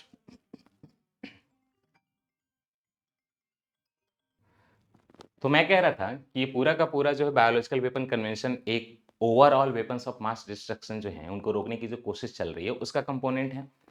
तो आप ये देखिए कि इसके पीछे जो ऑफिस है, United Nations office for disarmament affair, वो सारे डिसआर्मामेंट की बात करेगा। तो 1998 में department of डिसआर्मामेंट affairs United nation के अंदर बनाई गई और यही चीज जो है आपका finally United Nation office for disarmament affair कहलाएगा। सब्सटैंटिव ऑर्गेनाइजेशनल एंड सपोर्ट देना है सारी चीजों की कि हम लोग जो है डिसआर्मामेंट पूरी दुनिया में कर सकें। कैसे काम करता है ये? सबसे पहले इसकी जो भी अंडरस्टैंडिंग होती है, बातचीत होती है, यूनाइटेड नेशन की जनरल असेंबली के साथ होती है। उसी के अंदर एक फर्स्ट कमेटी है, उससे बातचीत होती है। और यहाँ पे है आपका United Nation office for disarmament affair, वो कनेक्टेड है द डिसआर्मामेंट कमीशन से भी। डिसआर्मामेंट कमीशन यही यूनाइटेड नेशन की जनरल असेंबली फर्स्ट कमेटी का पार्ट हो गया। और ये सारे लोग मिलकर फिर conference on disarmament time to time कराते रहते हैं। ये बायोलॉजिकल वेपन कन्वेंशन नहीं है, ओवरऑल डिसआर्मामेंट है, जिसके अंदर बीडब्ल्यूसी है। ये यूनोडा जो है 3 प्राइमरी फंक्शन करता है। देखिए, सबसे पहले डिसआर्मामेंट की बात करेगा, तो इसके लिए जो है पूरी दुनिया में मैसेज फैलाएगा, पोस्टर करेगा, मेजर्स की क्या क्या करना चाहिए, चाहे रीजनल डिसआर्मामेंट के एफर्ट हों, चाहे कॉन्फिडेंस बिल्डिंग करना हो दो नेशन के बीच में डायलॉग से, ट्रांसपेरेंसी मेंटेन करनी हो मिलिट्री के मैटर में, ये सारे काम यूनोडा करेगा। देन इंफॉर्मेशन प्रोवाइड करना कंट्री को, जो भी इसके मेंबर होंगे they will provide some information multilateral agreement के थ्रू, अपने ऑब्जेक्टिव बताएंगे, सारी चीजें जो है ट्रांसपेरेंट होनी चाहिए और सब लोग एक दूसरे को जाने कि एग्जैक्टली कौन क्या कर रहा नहीं कर रहा। देखिए, लास्ट की सारी सीक्रेट इंफॉर्मेशन तो नहीं बताएंगे, लेकिन जो बेसिक है खास करके मास डिस्ट्रक्शन के कॉन्सेप्ट में वो बताना होगा।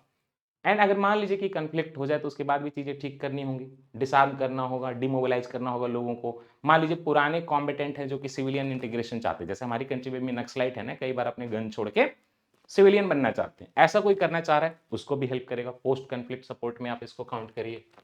नाउ जब ये सारे ग्लोबल नॉर्म सेट हो गए तो इंडिया भी इसको कंप्लाई कर रही है। क्यों? क्योंकि इंडिया उन 188 मेंबर्स में से है जिन्होंने इस पे साइन भी किया है, रेटिफाई भी किया है। आया कब था? 1975 में, उसके पहले सिग्नेचर के लिए ओपन हो गया था, आप जानते हैं। तो इंडिया जो है बायोलॉजिकल वेपन कन्वेंशन में एकदम फाउंडेशनल अपना प्रेजेंस रखता है। इसने साइन और रेटिफाई दोनों कर दिया 1974 में। उसके बाद बाकी कंट्री ने किया, जिसके कारण ये फोर्स में आया। इंडिया ने 1974 में पूरा कर दिया और अपना काम कर लिया। अगर हम इसमें साइन करते हैं तो चूंकि लीगली बाइंडिंग है, तो हमें डोमेस्टिक लेवल पे कोई लेजिस्लेशन लाना पड़ेगा, रेटिफिकेशन। एक्सपोर्ट जो होते हैं हमारी कंट्री से, उसमें भी देखना पड़ेगा कि कहीं बीडब्ल्यूसी का कुछ कंपोनेंट तो नहीं जा रहा, वो कंट्रोल करना पड़ेगा। और इंटरैक्टिव एक इंटरनेशनल डिप्लोमेसी प्रोएक्टिव वाली करनी पड़ेगी।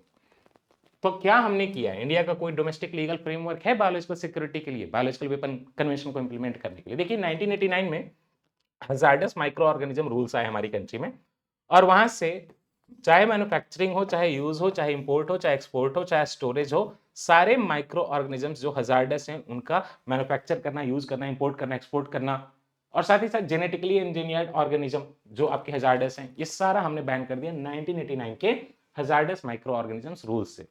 इसके अलावा ओवरऑल भी बायोलॉजिकल वेपन कन्वेंशन छोड़िए, weapons of mass destruction act हमारी कंट्री में, उसके अंदर बायोलॉजिकल वेपन भी कवर होते हैं। कोई भी अनलॉफुल एक्टिविटी जो वेपन्स ऑफ मास डिस्ट्रक्शन बनाए, अनलॉफुल, सरकार बनाए तो ठीक है, उसका डिलीवरी सिस्टम बनाए, ये सारी चीजों को हमने क्रिमिनलाइज कर दिया है, चाहे मैन्युफैक्चरिंग हो, चाहे ट्रांसपोर्ट हो, चाहे उसका ट्रांसफर हो। अब कंट्रोल की बात आई थी आपके एक्सपोर्ट की भी, तो कई सारी ऐसी चीजें हैं ना जिनका डुअल यूज होता है। जैसे पेट्रोल, आप जानते हैं पेट्रोल ऐसे तो ईंधन है, लेकिन जिन लोगों की मर्जी होती है पेट्रोल बॉम्ब भी बना लेते हैं बॉटल में बांध के। तो कई चीजें ऐसी हैं जिनका डुअल यूज हो सकता है, एक नॉर्मल यूज, एक क्रिमिनल यूज, राइट। और म्यूनिशंस, हथियार। चलिए, सबसे पहले हमारी कंट्री ने एक लिस्ट बनाती है जिसको हम बोलते हैं स्कॉमेट लिस्ट। स्कॉमेट लिस्ट क्या है? यहाँ पे एक्सप्लेनेशन है, एक्रोनिम है special chemicals, organisms, materials, equipment and technologies. ये जो स्कॉमेट लिस्ट है, इस तरह का कोई भी चीज जो कि केमिकल, ऑर्गेनिज्म, मटेरियल, इक्विपमेंट हो सकता है जो खतरनाक हो सकता है, टेक्नोलॉजी, उसके एक्सपोर्ट वगैरह को रोकता है। This list contains goods which are considered as dual use items. Goods, technology, chemical, organism कुछ भी हो सकते हैं। तो इंडिया का जो नेशनल एक्सपोर्ट कंट्रोल लिस्ट है वो है स्कॉमेट लिस्ट। इसमें हम क्या करते हैं, कोई भी डुअल यूज आइटम, म्यूनिशन, हथियार या न्यूक्लियर रिलेटेड मटेरियल, चाहे वो इसके अलावा सॉफ्टवेयर कोई टेक्नोलॉजी हो, कुछ भी ऐसा हो जिससे इस तरह का खतरा हो सकता है, हम उसको रोकते हैं, राइट। जब हम रोकेंगे तो म्यूनिशन रोकेंगे, न्यूक्लियर मटेरियल रोकेंगे, और एक कैटेगरी 2 है यहाँ पे, यही जो कैटेगरी 2 है स्कॉमेट्स लिस्ट के अंदर वो बायोलॉजिकल वेपन कन्वेंशन के एनफोर्समेंट के लिए है। कैटेगरी 2 डेडिकेटेड है माइक्रो ऑर्गेनिज्म एंड टॉक्सिन्स को एक्सपोर्ट होने से रोकने के लिए, जो कि खतरनाक हो सकती है। इस तरीके से हम रोकते हैं स्कॉमेट्स लिस्ट के थ्रू।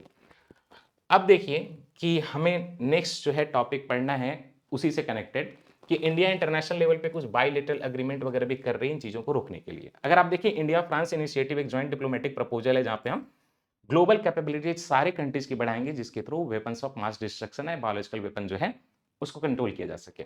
एक सेंट्रलाइज डेटाबेस बनाया जाएगा और रैपिड असिस्टेंस दी जाएगी किसी कंट्री को जरूरत होगी तो। और ये चीज आई है बायोलॉजिकल वेपन कन्वेंशन के ही अंदर आर्टिकल 7 में ये लिखा हुआ है कि हम लोगों को एक सेंट्रलाइज डेटाबेस बनाना चाहिए, सबको असिस्टेंस देना चाहिए। तो इंडिया और फ्रांस ऐसा मिलकर कर रहे हैं।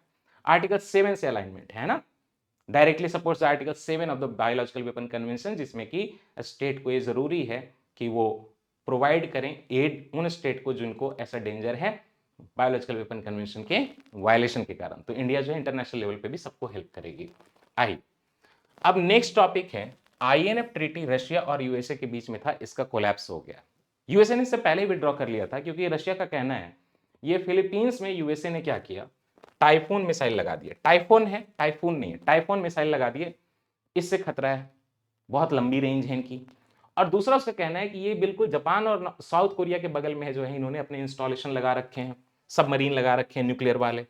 तो पहले ही यूएसए ने विड्रॉ कर लिया था, बट ये फिलीपींस में टाइफून मिसाइल रखने के कारण और कोरिया के बगल में या कहें कि रशिया के बगल में न्यूक्लियर कैपेबल सबमरीन रखने के कारण, एसएसबीएन जिसको बोलते हैं, जो भी सबमरीन न्यूक्लियर कैपेबल होते हैं उनको हम एसएसबीएन बोलते हैं, ये रखने के कारण अब रशिया ने भी इस ट्रीटी से विड्रॉ कर लिया। बात क्या थी देखिए, रशिया ने ऑफिशियली एंड किया कमिटमेंट। ये कमिटमेंट कब की थी, 1987 की। क्या बोलते हैं उसको, intermediate range nuclear forces.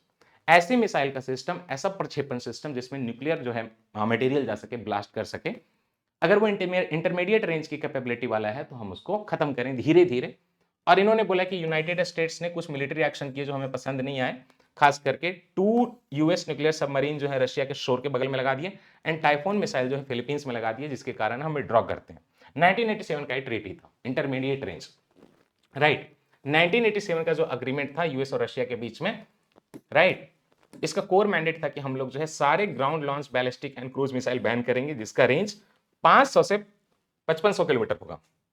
Somewhere 500 kilometre से 5500 किलोमीटर के बीच का रेंज का होगा। अगर ये यहाँ पे 5500 है, 500 से 5500 किलोमीटर के बीच का रेंज का कोई भी बैलिस्टिक क्रूज मिसाइल जो कि न्यूक्लियर कैपेबल हो सकता है, उसको हम बैन करेंगे।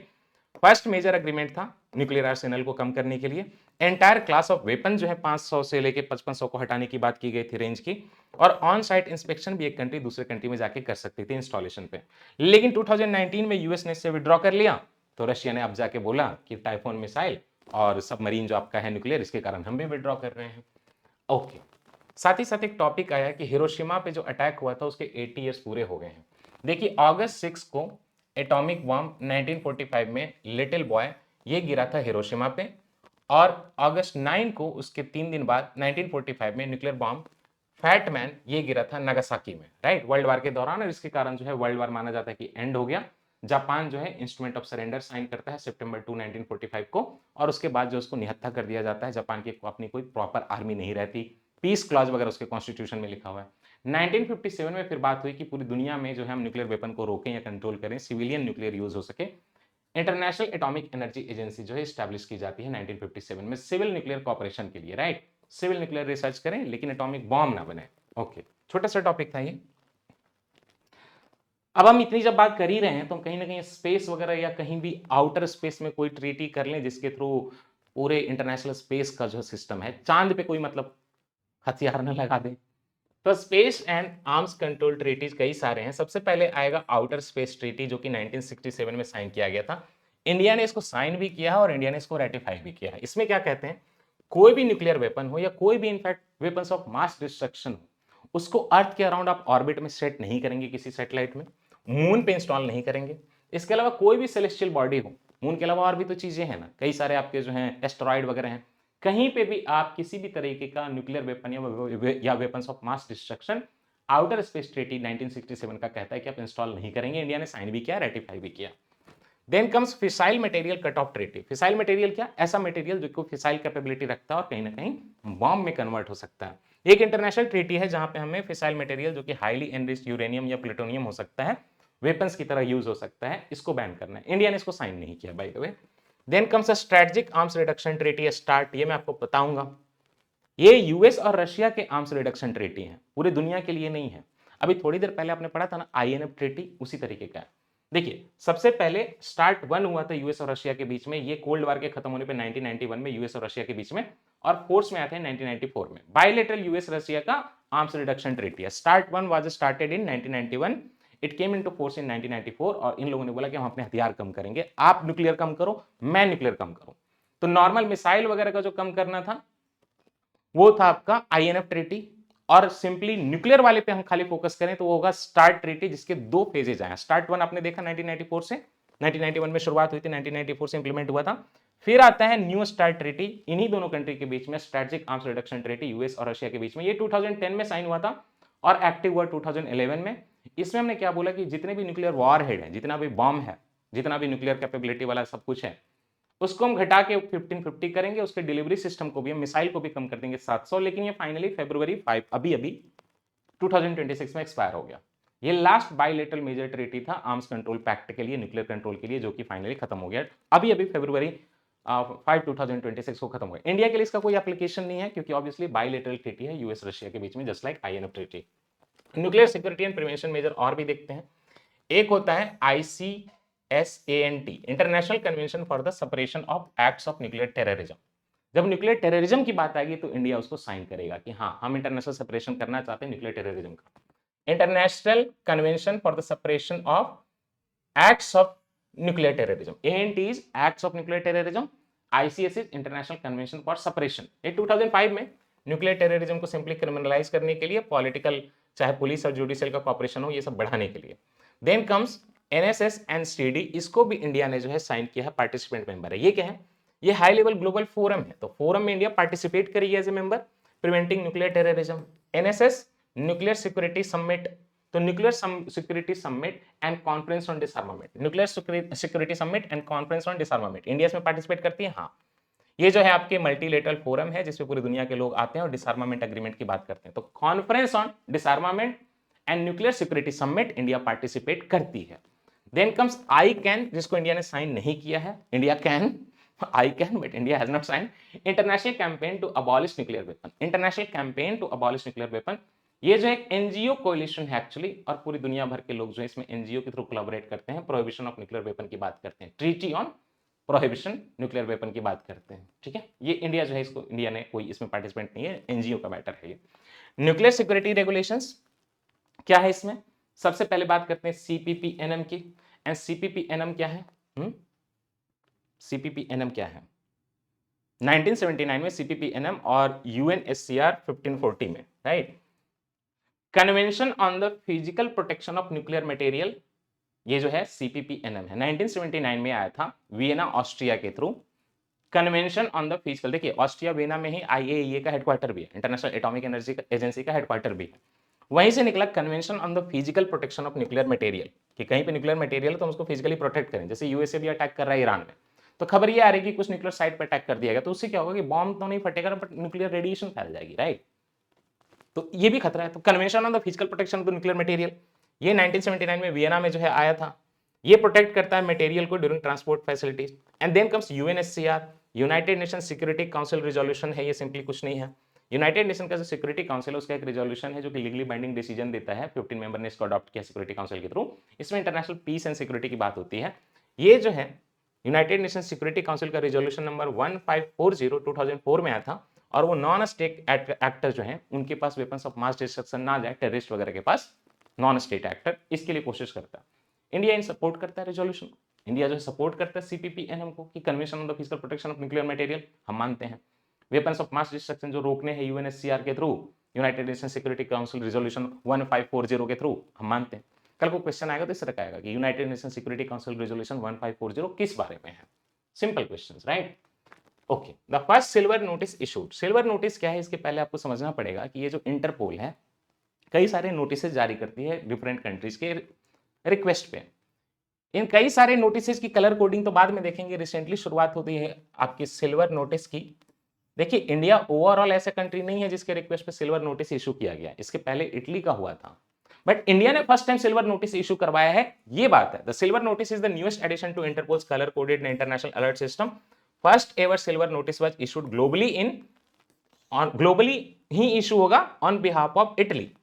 अब यहां पे इंटरपोल ने जो पहला सिल्वर नोटिस आप ये देख रहे हैं इंडिया के रिक्वेस्ट पे पहली बार किया। तो ओवरऑल ग्लोबली पहले किस कंट्री के रिक्वेस्ट पे सिल्वर नोटिस आया?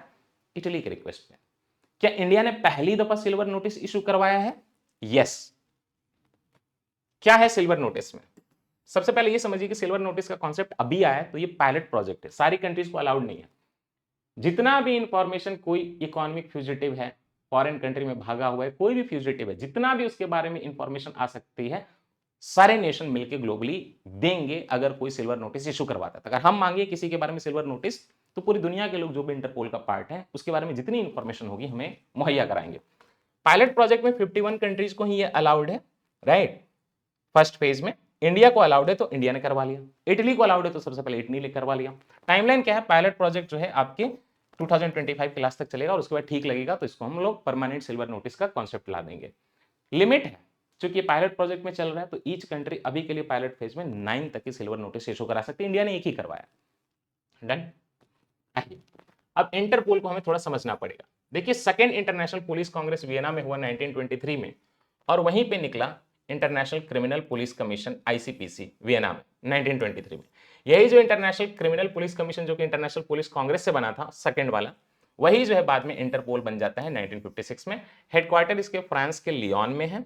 196 मेंबर है, इंडिया फाउंडिंग मेंबर है। गवर्निंग बॉडी का होता है जो इसका जनरल असेंबली होता है और एक एग्जीक्यूटिव कमेटी होता है।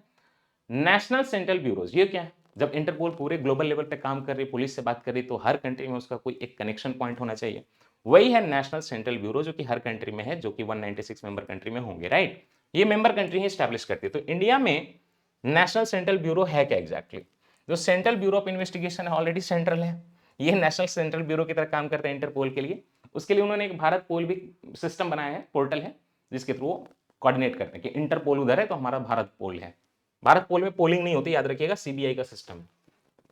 चलिए, नोटिस सिस्टम की जब बात होगी तो सिल्वर नोटिस हुई, ऐसा फ्यूजिटिव जिसके बारे में हमें सारी इंफॉर्मेशन लेनी है।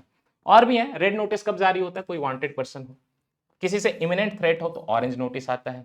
कोई मिसिंग पर्सन हो, ये याद रख लीजिएगा, येलो नोटिस है। मोडस ऑपरेंडी की कोई क्रिमिनल कैसे काम कर रहा है, पर्पल नोटिस है। ब्लू नोटिस एडिशनल इंफॉर्मेशन के लिए। ग्रीन नोटिस बस वार्निंग और इंटेलिजेंस के लिए। ब्लैक नोटिस कोई अनआइडेंटिफाइड बॉडी मिली है। And then comes silver notice जो कि पायलट फेज में चल रहा है। इसमें सारा हम आइडेंटिफिकेशन से लेकर ट्रेसिंग करेंगे क्रिमिनल का जो कि किसी कंट्री को खतरा कर रहा है, राइट। हाँ, एक second. Okay, and then comes Interpol UN security council special notice. United Nation security council का अगर अलग से किसी पे सैंक्शन लग गया, उस मोमेंट पे Interpol United Nation security council special notice एक आएगा। इसका कलर कोडिंग से ज्यादा इंपॉर्टेंट ये है, ये यूएनएससी के थ्रू आया हुआ है तो काफी इंपॉर्टेंट हो जाता है। आइए, जब इंडिया की सिक्योरिटी की बात करें तो इंडिया जो है मल्टी डोमेन से अपनी सिक्योरिटी की बात कर रही है। छोटी छोटी कई सारी चीजें समझेंगे, एक पूरा ब्लूप्रिंट समझेंगे इंडिया की सिक्योरिटी के लिए। और सबसे पहले हम लोग शुरुआत करेंगे यहां से। ये है आपका national security advisory board. Government of India ने एक न्यू चेयरमैन और 7 न्यू मेंबर्स लाए हैं नेशनल सिक्योरिटी एडवाइजरी बोर्ड में। तो आपको समझना पड़ेगा कि नेशनल सिक्योरिटी एडवाइजरी बोर्ड क्या है, कोर फंक्शंस क्या है। 1998 में नेशनल सिक्योरिटी एडवाइजरी बोर्ड जो है वो स्टैब्लिश हुआ। इसमें कंपोजिशन की बात करें तो advisory body of eminent person, जो कि गवर्नमेंट में नहीं है, गवर्नमेंट के आउटसाइड कुछ एमिनेंट पर्सन है जो कंट्री के लिए इंपॉर्टेंट है, जो विद्वान है, उनको नेशनल सिक्योरिटी एडवाइजरी बोर्ड में डाला जाता है। और अभी रिसेंटली उनके चेयरमैन और 7 न्यू मेंबर आए हैं। तो कहां से होंगे एमिनेंट पर्सन? विद्वान, मीडिया से हो सकते हैं, सिविल सोसाइटी से हो सकते हैं, इंडस्ट्री से हो सकते हैं। National security advisory board. अब क्या है कि ये लोग तो बाहर के लोग हैं, गवर्नमेंट का पार्ट नहीं है, लेकिन गवर्नमेंट को उनकी बातें सुननी है, तो इनके साथ कोई कोऑर्डिनेटिंग मैकेनिज्म गवर्नमेंट की साइड से होना चाहिए, assisted by national security council का सेक्रेटेरिएट। तो आपको समझना पड़ेगा कि नेशनल सिक्योरिटी काउंसिल क्या है। नेशनल सिक्योरिटी काउंसिल 1998 में स्टैब्लिश हुआ था। एपेक्स बॉडी है, प्राइम मिनिस्टर को उनके strategic security, foreign policy and defence matter सारे पे एडवाइस करता है। और अगर हम बात करें नेशनल सिक्योरिटी काउंसिल को तो it is headed by the prime minister. और साथ में नेशनल सिक्योरिटी एडवाइजर जो है एनएसए चीफ दोवल, अजीत दोवल, वो जो है इसके सेक्रेटरी है, समझ गए। नेशनल सिक्योरिटी काउंसिल जो है सारे strategic matter, foreign policy, security, defence matter पे प्राइम मिनिस्टर को एडवाइस देती है। इस नेशनल सिक्योरिटी काउंसिल के चेयरमैन प्राइम मिनिस्टर खुद हैं और साथ ही साथ इसके जो है सिक्योरिटी के advisor, national security advisor NSA, ये इसके सेक्रेटरी हैं। चाहे कंट्री का इंटरनल हो चाहे एक्सटर्नल थ्रेट हो, ये सारे जो है 3 टियर स्ट्रक्चर के थ्रू देखता है। यही चीज जो है नेशनल सिक्योरिटी एडवाइजरी बोर्ड से भी बातचीत करती है। लॉन्ग टर्म एनालिसिस करेगा, पर्सपेक्टिव देगा सिक्योरिटी इश्यूज पे नेशनल सिक्योरिटी काउंसिल को। ये NSA भी, नेशनल सिक्योरिटी एडवाइजरी बोर्ड जो है नेशनल सिक्योरिटी काउंसिल को अपना एक्सपर्टीज बताएगा और उसके हिसाब से कुछ चाहिए उनको रिकमेंडेशन वगैरह तो ये भी प्रोवाइड करेगा, राइट। और कुछ NSC अपने साइड से खुद रेफर कर सकते हैं कि आप बताइए आपका क्या मानना है। आइए, अनलॉफुल एक्टिविटीज प्रिवेंशन एक्ट याद करिए, मैंने शुरुआत में आपको पढ़ाया था कि AFSPA पे ये रिकमेंडेशन है कि AFSPA को आप अबॉलिश कर दीजिए और जो नेशनल लॉ है 1967 का UAPA, उसी में नॉर्थ ईस्ट के लिए कुछ स्पेशल प्रोविजन डाल दीजिए। Recently unlawful activities prevention act का एक खुद का ट्रिब्यूनल है और वो ट्रिब्यूनल बोलता है कि सेंटर ने जो डिसीजन लिया है कि मेघालय के हिन्नी रेप नेशनल लिबरेशन काउंसिल जो है HNLC, मेघालय में है ये, उसको हम अनलॉफुल डिक्लेयर करते हैं 5 साल के लिए। तो इस चीज को UAPA के ट्रिब्यूनल ने बोला है कि सही बात किया सेंटर ने, मेघालय का हिनी रेप जो है, हिनी ट्रैप बोल दीजिए, Hynniewtrep national security national liberation council terrorist organisation, separatist organisation, Hynniewtrep national liberation council HNLC, उसको 5 साल के लिए अनलॉफुल डिक्लेयर करते हैं। UAPA जो है अनलॉफुल एक्टिविटीज को रोकता है, इंडिविजुअल हो चाहे एसोसिएशन हो, और जो है टेररिस्ट एक्टिविटी से डील करता है। इसकी खासियत ये थी कि 2019 में ना UAPA को अमेंड किया गया है, मैं पिछली क्लास में बता चुका हूं। और इसके पहले एक इंडिविजुअल को हम लोग टेररिस्ट डिक्लेयर नहीं करते थे, हम सिंपली टेररिस्ट ऑर्गेनाइजेशन डिक्लेयर करते थे। बट आजकल आपको पता है लोन वुल्फ अटैक भी हो रहे हैं। 2019 में UAPA को अमेंड करके ये बोला गया कि एक इंडिविजुअल को भी हम टेररिस्ट घोषित कर सकते हैं, ऑर्गेनाइजेशन तो पहले से ही होता था। UAPA का ट्रिब्यूनल जो डिसीजन देता है कि ये honey trap national liberation council को 5 साल के लिए हम जो सेंटर ने डिसीजन लिया है अनलॉफुल बोलने का, ठीक है, इसके बारे में सेंट्रल गवर्नमेंट अपने ऑफिशियल गैजेट से UAPA ट्रिब्यूनल खुद बनाती है। एडमिनिस्ट्रेटिव टाइप के लोग हैं, इसका खुद का एक स्टाफ होता है और सारा स्टाफ मतलब इसके सारे स्टाफ जो है सेंट्रल गवर्नमेंट ही देती है। एक पर्सन जो है हाई कोर्ट का जज होना चाहिए, बाकी अलावा इसके अलावा गवर्नमेंट जिसको मन उसको भरे इस ट्रिब्यूनल में, इसीलिए गवर्नमेंट के फेवर में डिसीजन देगी। एक पर्सन हाई कोर्ट का जज होना चाहिए।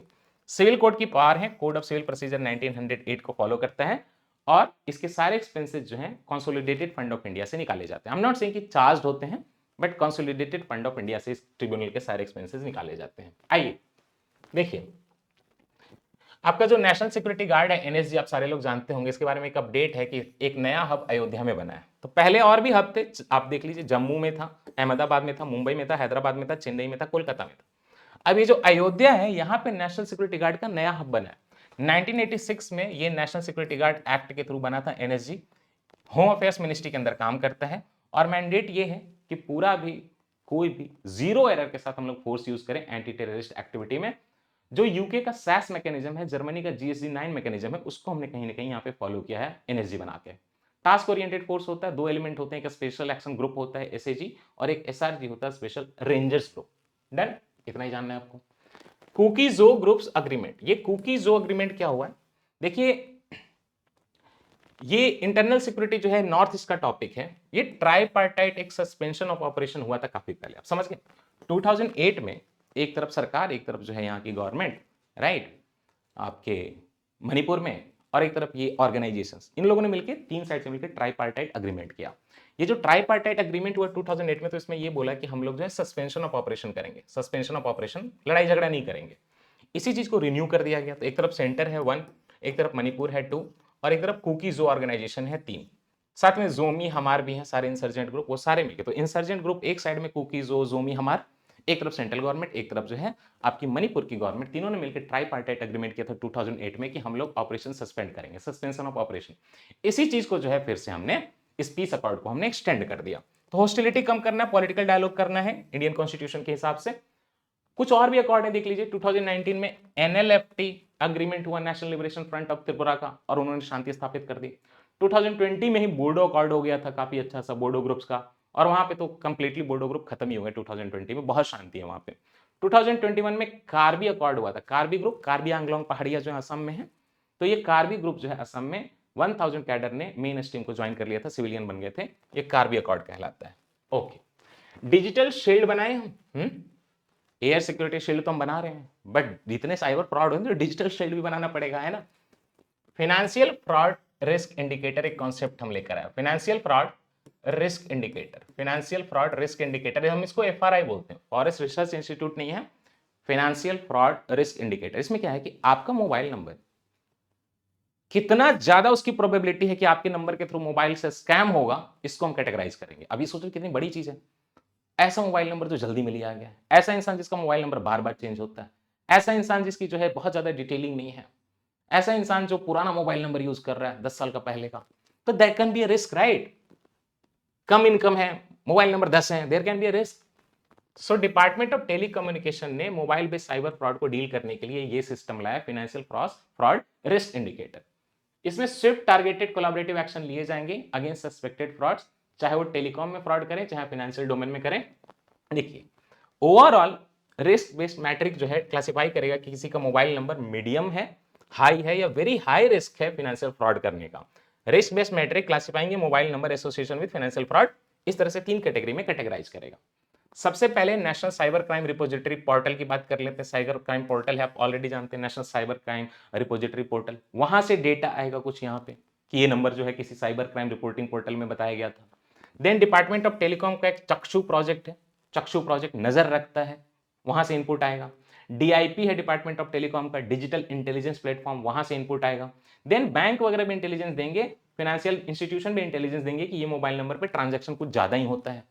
देन फाइनली सारे स्टेक होल्डर एम्पावर होंगे, चाहे वो बैंक हो, चाहे एनबीएफसी हो, चाहे यूपीआई के सर्विस प्रोवाइडर हो, और वो इसके हिसाब से जो उस नंबर को क्लासिफाई करके समझ जाएंगे कि ये नंबर जो है फाइनेंशियल फ्रॉड रिस्क इंडिकेटर में वेरी हाई कैटेगरी में है, दिस कैन बी अ खतरा। ओके, इंडिया का comprehensive anti cyber financial fraud pipeline देख लीजिए। सबसे पहले डिजिटल इंटेलिजेंस प्लेटफॉर्म जो है, ये रियल टाइम इंटेलिजेंस देते हैं और डेटा शेयरिंग होती है लॉ इन्फोर्समेंट एजेंसी के बीच में, बैंक के बीच में, फाइनेंशियल बॉडीज के बीच में। ये हो गया digital intelligence platform. Law enforcement agency, bank, financial institution आपस में मिलकर डेटा शेयर करें, ये डिजिटल इंटेलिजेंस इससे क्रिएट होती है, right. Then comes citizen financial cyber fraud system. आप जानते हैं कि आप जो है रिपोर्टिंग कर सकते हैं फाइनेंशियल फ्रॉड की।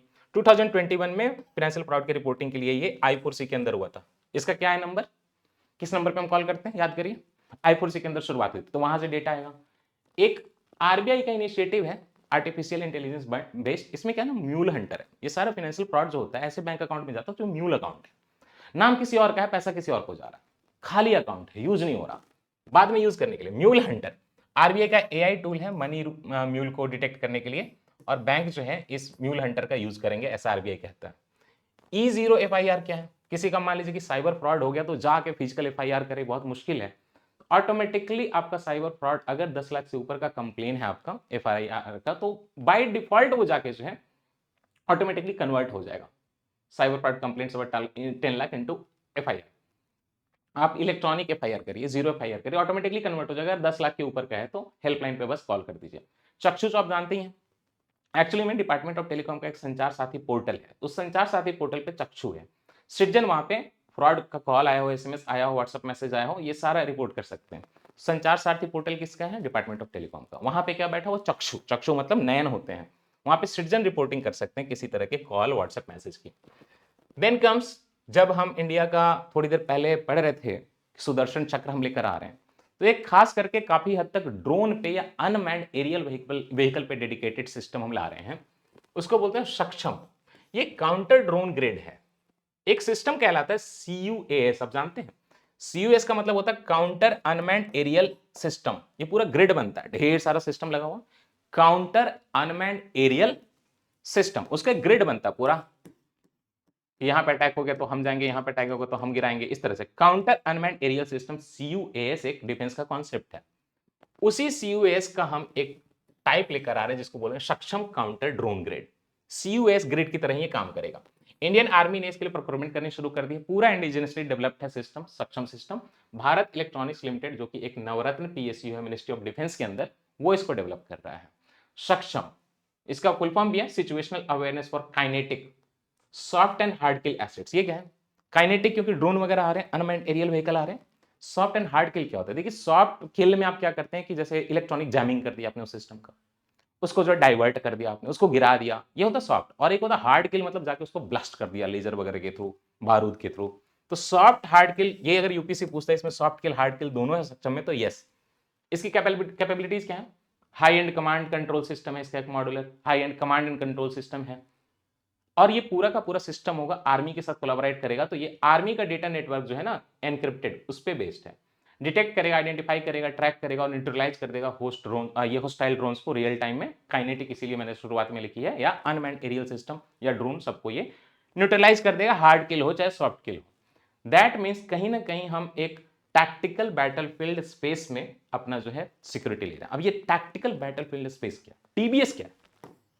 जनरली सारे जो ड्रोन वगैरह होते हैं, अनमैन्ड एरियल व्हीकल होते हैं, अपना एक्शन करते हैं जमीन से 3000 मीटर ऊपर या ओवरऑल 10,000 फीट ऊपर।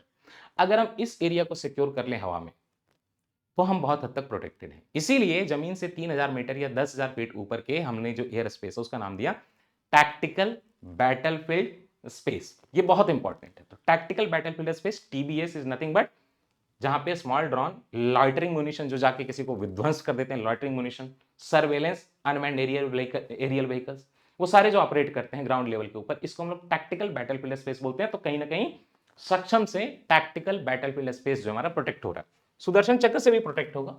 दोनों एक ही चीजें हैं अपने ऑब्जेक्टिव में। चलिए, ये अमेरिका जो है उसने एक भारत को एक टेक्नोलॉजी देने की बात की है जिसका नाम है हॉक आई 360 टेक्नोलॉजी। ये भी सर्वेलेंस का मैकेनिज्म है, लेकिन इस पे क्या है कि ये स्पेस के थ्रू होगा। इसमें लो अर्थ ऑर्बिट में 3 सैटेलाइट है अमेरिका के, वहां से अमेरिका जो है हॉक आई 360 डिग्री टेक्नोलॉजी को इंडिया को दोगी, सो दैट इंडिया अपने अराउंड अच्छा सर्वेलेंस रख सके। ये सब बोलने के बावजूद भी यूएसए की सबमरीन ने बंगाल की खाड़ी में श्रीलंका के पास ईरान के पूरे वॉरशिप को डुबा दिया। 100 लोगों से ज्यादा मर गए, इंडिया को भनक तक नहीं चली। पता नहीं इंडिया का खुद का सर्वेलेंस सिस्टम क्या है, कहां सारे सैटेलाइट थे, नहीं पता चला। और ये कह रहा है कि हमें हॉक आई 360 देके मजबूत बनाएगा, भगवान जाने। ये जियो लोकेट करेगा, डिटेक्ट करेगा, रेडियो फ्रिक्वेंसी को एनालाइज करेगा सैटेलाइट के थ्रू। स्ट्रेटेजिक वैल्यू यही है कि कई सारे ना डार्क वेसल चलते हैं। डार्क वेसल समझते हो? हर जो वेसल चलती है समुद्र में ना, उसका एक ऑटोमेटिक आइडेंटिफिकेशन सिस्टम होता है, आप सर्च कर लीजिएगा, ऑटोमेटिक आइडेंटिफिकेशन सिस्टम। तो उस वेसल को जो सैटेलाइट वगैरह के थ्रू हम लोकेट कर सकते हैं। लेकिन जब वो अपना ऑटोमेटिक आइडेंटिफिकेशन सिस्टम बंद कर दे, खास करके डिस्प्यूटेड सेंसिटिव एरिया में जाने के बाद, तो वो काइंड ऑफ एनोनिमस इनकॉग्निटो हो जाता है। लेकिन ये जो सिस्टम है हॉक आई 360, उसके बावजूद भी उसको ट्रैक कर लेगा। तो इसलिए जरूरी है, डार्क वेसल को भी ट्रैक कर लेगा, जो कि हमारे लिए खतरा हो सकती है। अगर हम मैरीटाइम जियोपॉलिटिक्स के टॉपिक पे जाएं, तो एक इंडियन ओशन नेवल सिंपोजियम करके मैकेनिज्म है। इंडियन ओशन नेवल सिंपोजियम करके मैकेनिज्म है, IOANS। इसमें पैनल डिस्कशन जनरली अभी होता रहता है। तो कोची में हुआ था, केरला में। कोची वही है जहां पे मदर जैन बैंड निकली थी कोची से। वेरी ब्यूटीफुल म्यूजिक, कभी सुनिएगा, बहुत डेप्थ वाली, मुझे बहुत पसंद है। इंडियन ओशन नेवल सिंपोजियम जो है IONS, उसकी अभी मीटिंग हुई थी कोची में। और अगर हम बात करें इसकी शुरुआत की, तो ये वॉलंटरी इनिशिएटिव है। 2008 में जो है इंडियन नेवी ने इसकी शुरुआत की थी। इनॉग्रेल सेशन जो है वो न्यू दिल्ली में हुआ था। इसके 25 मेंबर, 9 ग्लोबल ऑब्जर्वर हैं।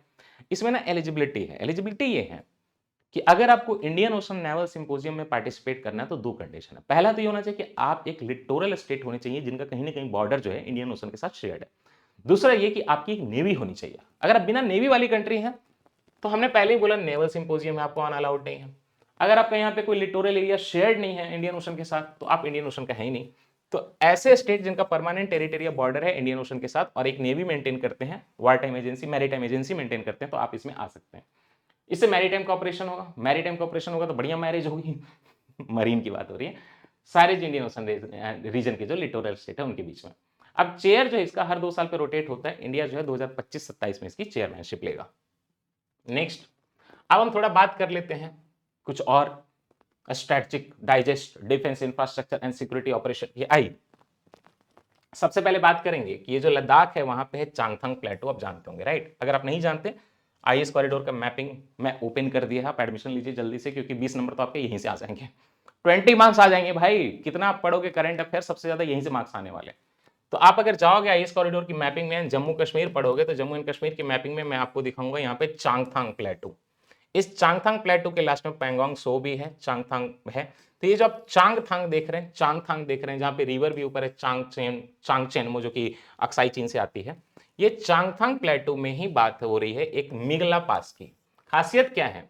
19,400 फीट ऊपर होने के कारण ये वर्ल्ड का हाईएस्ट मोटरेबल रोड बन रहा है मिगला पास में। चांगथंग प्लेटो पे है, लद्दाख में है।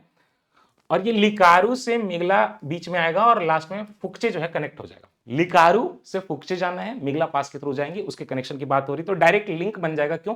क्योंकि ये फुकचे में ना हमारा एयरफील्ड है, एकदम line of actual control. Line of control Pakistan के साथ, line of actual control China के साथ। तो बिल्कुल एकदम बॉर्डर में यहाँ पे मिगला पास से आप क्रॉस करेंगे और फुक्चे एयरफील्ड चले जाएंगे तो हम काफी करीब हो जाएंगे एक्साई चीन के, राइट। अब ओवरऑल ये प्रोजेक्ट हिमांक जो है उसके अंदर ये चीज हुई है कि हाईएस्ट मोटरेबल रोड हमने मिगला पास में बना दिया है। अगर हम ओवरऑल प्रोजेक्ट हिमांक की बात करें तो ये बॉर्डर रोड ऑर्गेनाइजेशन ब्रो का 1985 का इनिशिएटिव है, लेह में रोड डेवलपमेंट करना, लद्दाख में रोड डेवलपमेंट करना। ओके, मैंने अभी थोड़ी देर पहले बोला कि चांगथांग, तो अगर आप वही हम जम्मू कश्मीर की जाएंगे आप मैपिंग में तो चांगथांग वाइल्ड लाइफ सेंचुरी आपको मिलेगा यहाँ पे, राइट। हमारा वाइल्ड लाइफ सेंचुरी भी है। तो फुक्चे जो है कहीं ना कहीं यहाँ पे है, लिकारू से फुक्चे को हम कनेक्ट कर लेंगे। डन। ओके, एक और चीज मैं आपको आगे बढ़ाऊंगा, चलो। ओके, जब जम्मू कश्मीर की बात हो रही है तो लद्दाख और कश्मीर को भी जोड़ने की जरूरत है। जोजिला काफी पहले से आपको पता है पास है, जोजिला पास। अब हम लोग क्या कर रहे हैं, जोजिला पास को रिसेंटली ओपन किया था तो न्यूज में आ गई थी। एलिवेशन इसका जो है 11,649 फीट है सी लेवल के ऊपर। ये नेशनल हाईवे 1 पे है। जोजिला पास को याद रखिएगा, नेशनल हाईवे 1 पे है। और श्रीनगर की जो वैली है, कश्मीर जो वैली है, उसको लेह से कनेक्ट करता है। कश्मीर वैली को लेह का द्रास वैली जो है वहां से कनेक्ट करता है। सेकंड हाईएस्ट पास जो है फोर्टूला के बाद यही है। मोटरेबल पास नहीं बोला मैंने, हाईएस्ट मोटरेबल पार्ट मेघला है। हाईएस्ट पास की बात करें तो फोर्टूला के बाद यही है। फ्यूचर आउटलुक 2018 में जोजिला टनल प्रोजेक्ट शुरुआत हुई थी और इसका कंप्लीशन जब हो जाएगा तो एशिया का सबसे लंबा बाई डायरेक्शनल प्रोजेक्ट बन जाएगा। कहां पे? आइस कॉरिडोर मैपिंग में देख लीजिएगा, ये रहा जोजिला पास। एक तरफ कैन यू सी यहाँ पे द्रास है, द्रास के बाद आप करगिल जाते हैं, करगिल के बाद जो आप चले जाते हैं धीरे धीरे ट्रेवल करके लेह। लेकिन पहले तो जोजिला के पास द्रास ही आएगा। और यहाँ पे आप देख रहे हैं झेलम रिवर फ्लो करे तो कहीं ना कहीं ये कश्मीर वैली है। तो Kashmir valley, Zojila pass and then Dras, Dras Kargil, इस तरह से लेह, दुर्बुक, चुशुल, जहां जाना है जाओ। आइए अब हम जो है एयर डिफेंस की बात करें तो टैक्टिकल एयर डिफेंस होता है। इतना बड़ा बड़ा सिस्टम लगाएंगे, खर्च बहुत आता है। एक काम करिए, ये लीजिए, उठाइए और ऐसे कंधे पे रखिए और मारिए, उधर देखो मिसाइल गिर जाए, राइट, ड्रोन गिर जाए। तो एक चीज होती है VSHO रैट्स, वर्शोरैट जो बोले हैं, वर्शोरैट। वर्शोरैट का फुल फॉर्म होता है very short range air defence system. इसी का एक टाइप है इग्ला एस, ये रशिया ने हमें दिया। Russian supplied man portable shoulder launched है, ये surface to air missile system है। मिसाइल है भैया, सरफेस से है और इसको कहीं भी आप लेके जा सकते हैं, हाई थ्रेट एनवायरनमेंट में लॉन्च करती है। तो वर्शोरॉड जो है very short range air defence system, उसी का एक टाइप इग्ला एस है। ये रशिया ने हमें अभी दिया है। 6 किलोमीटर की इसकी मैक्सिमम रेंज है। ऊंचाई की बात करें तो 3.5 किलोमीटर ही जाएगा। और ये इंफ्रारेड होमिंग करके इसमें मैं कहता हूँ, ये क्या होता है, इसको पता चल गया कि चाय गर्म है तो इसको पीछे लग जाएगी। अब क्या है कि सारे मिसाइल वगैरह जो बाहर से आएंगे, ड्रोन आएंगे, तो गर्मी तो रहेगा, इंजन तो रहेगा, इंजन की हीट को सेंसिंग करेगा। और उसके बाद हीट का जितना भी ट्रेस जा रहा है इधर उधर, टॉयलेट मूवी देखी है ना उसमें, तो टॉयलेट मूवी में ये कॉन्सेप्ट है कि आपके जो वैम्पायर है अपना ट्रेस छोड़ते हैं, ह्यूमन जो अपना ट्रेस छोड़ते हैं उसको कैच करने लगता है कि ब्लड सकिंग कहाँ करनी है, ह्यूमन का हर जगह ट्रेस जा रहा है। तो इंफ्रारेड होमिंग यही होता है कि एक बार ये इंजन के हीट सिग्नेचर को, हीट सिग्नेचर कुछ नहीं है, जैसे आप साइन करते तो आपका एक मार्क है, कहीं पे हीट गया तो गर्मी हो गई, तो उसको कैच करने के लिए लॉक करके पीछे पीछे जाके उसको डिस्ट्रॉय कर देगा। भाई ये मत सोचिए कि कंधे से छोड़ा है। Strategic application, obviously fast small target में हम इसको अप्लाई कर सकते हैं, जेट चॉपर को, ड्रोन को विध्वंस करने के लिए। एंड लास्ट का जो हमारा है टॉपिक वो है वर्षा। वर्षा क्लासिफाइड नेवल डेटरेंस। हमारे बहुत सारे सबमरीन है जो न्यूक्लियर पावर्ड है, क्या हम उनको ओपन ओशन में रखेंगे? तो हम एक काम करते हैं कि जैसे मान लीजिए इंडिया का ये कोस्ट है, राइट, इस कोस्ट के बाद कहीं ना कहीं जो है यहाँ पे जमीन होगी भारत की, उस जमीन में कहीं ना कहीं यहाँ पे सामने जो आपका ओशन है, सामने जो ये एरिया ओशन है, तो हम क्या करेंगे, जमीन में थोड़ा सा जो है ना गड्ढा खोदेंगे जमीन की साइड में, राइट, ऐसे ऐसे, और यहाँ पे अपने सबमरीन हम छुपा के रख देंगे। ये चीज जो है क्लासिफाई करके बताई जाती है, आपको एग्जैक्ट लोकेशन नहीं बताया जाएगा, but this project is project Varsha. Project Varsha क्या करेगा, आप चले जाइए आंध्र प्रदेश में, आंध्र प्रदेश का एक कोस्टल विलेज है रामबिली, वहां पे, यहाँ पे रामबिली कोस्टल विलेज में हमारे 12 plus nuclear powered ballistic missile submarine, जिसको कि SSBN बोलते हैं, 2026 तक हम लोग जो है अंडरग्राउंड बेस बना के उसको स्टोर करेंगे। अंडरग्राउंड बेस में जमीन के अंदर रहता, गुफा टाइप का एक, जब जाएंगे आप ओशन के किनारे कहीं कोस्टल एरिया में तो देखिएगा कहीं पे गुफा टाइप का स्ट्रक्चर रहता है, तो उसमें हम ये स्टोर कर सकते हैं, राइट। तो क्या ये तो हो गया आपके ईस्ट कोस्ट के लिए। वेस्ट के लिए, वेस्ट के लिए ऑलरेडी प्रोजेक्ट सी बर्ड है, ये कर्नाटका के कारवाड़ में है, यहां भी हम उसी तरह से जो है इस तरह के SSBN स्टोर कर सकते हैं। INS वर्षा अंडर प्रोजेक्ट वर्षा हमने ये शुरुआत की, टू बी ऑपरेशनल बाई 2026 में जो है ऑपरेशनल हो जाएगा, ऐसी बात की है। आई इंटरनल हमारी कंट्री में बहुत सारी इंसर्जेंसी चल रही हैं, कई सारे जो पे नक्सल युद्ध चल रहा है। तो अगर आप यहाँ जाएंगे, बस्तर जोन जाएंगे, तो ये चाहे कांकड़ हो, नारायणपुर हो, ये सारे एरिया जो छत्तीसगढ़ के, ये अबूझ अबूझ मठ आप जानते होंगे, गाचरौली जानते होंगे, ये सारे एरिया में बड़ी प्रॉब्लम है इंद्रावती नेशनल पार्क के आसपास में। बीजापुर हो गया, और यहीं पे अगर आप तेलंगाना और छत्तीसगढ़ का बॉर्डर देखेंगे, दांतेवाड़ा भी काफी, सुकमा भी काफी, बस्तर काफी, Bastar, Bijapur, Dantewada, Sukma, Narayanpur, very sensitive areas ये डिस्ट्रिक्ट। नारायणपुर, बस्तर, बीजापुर, दांतेवाड़ा, सुकमा, कांकर, कोंडागांव, ये सब बहुत बहुत ज्यादा सेंसिटिव नक्सलाइट के कारण। तो अगर आप यहाँ पे छत्तीसगढ़ देख रहे हैं और यहाँ पे तेलंगाना देख रहे हैं, तो बॉर्डर पे यहाँ पे आपको दिख नहीं रहा होगा, कारेगुट्टा हिल्स है, कारेगुट्टा हिल्स, और यहाँ पे बहुत नक्सल छुपे हुए हैं। तो हमने क्या किया, अभी उनको न्यूट्रलाइज करने के लिए देखा कि 50% ड्रॉप हमने कर लिया। Bye the way, most affected left wing extremism जो है 50% रिड्यूस होने का मतलब है 6 जिला पहले थे जो कि most affected left wing extremism में आते थे, आज वो 3 हो गए हैं। बीजापुर, सुकमा, नारायणपुर सबसे खतरनाक अभी बचा हुआ है। तो ये जो आप देख रहे हैं, नारायणपुर, बीजापुर एंड सुकमा, ये पूरा बेल्ट जो है अभी भी बहुत खतरनाक है। इसी में आता है कारेगुट्टा हिल्स लास्ट में, तेलंगाना के बॉर्डर पे। तो ऑपरेशन ब्लैक फॉरेस्ट हम एक लेकर आए हैं, बिगेस्ट एंटी नेशनल ऑपरेशन है, ये कारेगुट्टा हिल में कराया जा रहा है। मिशन संकल्प भी है, लोगों की हेल्प करने के लिए नहीं है, जितने भी कारेगुट्टा हिल में बदमाश हैं, नक्सल हैं, उनको मारने के लिए है। एंड ऑपरेशन ग्रीन हंट काफी पहले 2009 में शुरू हुआ था कि पूरा वेस्ट बंगाल, झारखंड, बिहार, उड़ीसा एंड छत्तीसगढ़ के बॉर्डर पे जो नक्सलिज्म का मूवमेंट है उसको हम दबा दें। समझ गए? ओके, एक और चीज देख लीजिए, एक है operation spider web. Spider web क्या है? यूक्रेन ने किया था, ये आपको पता है। यूक्रेन ने ढेर सारे ड्रोन, यूक्रेन ने देखा कि रशिया के बॉम्बर के साथ तो हम जो है लड़ नहीं पाएंगे, बॉम्बर एक बार मार देगा तो हम खत्म हो जाएंगे। तो इसने क्या किया, एक ट्रक में भेज दिया ढेर सारे ड्रोन, और ट्रक का दरवाजा खुल गया, ऊपर से पूरा पट जो होता है वो खुल गया, सारे ड्रोन बाहर निकल गए, और जाके सीधे सीधे इन्होंने कुछ नहीं किया, इनके बॉम्बर वगैरह पे जाके चिपक के ब्लास्ट कर दिया, डिस्ट्रॉय हो गए। ये था स्पाइडर वेब। स्पाइडर यही करता है ना, जकड़ लेता है।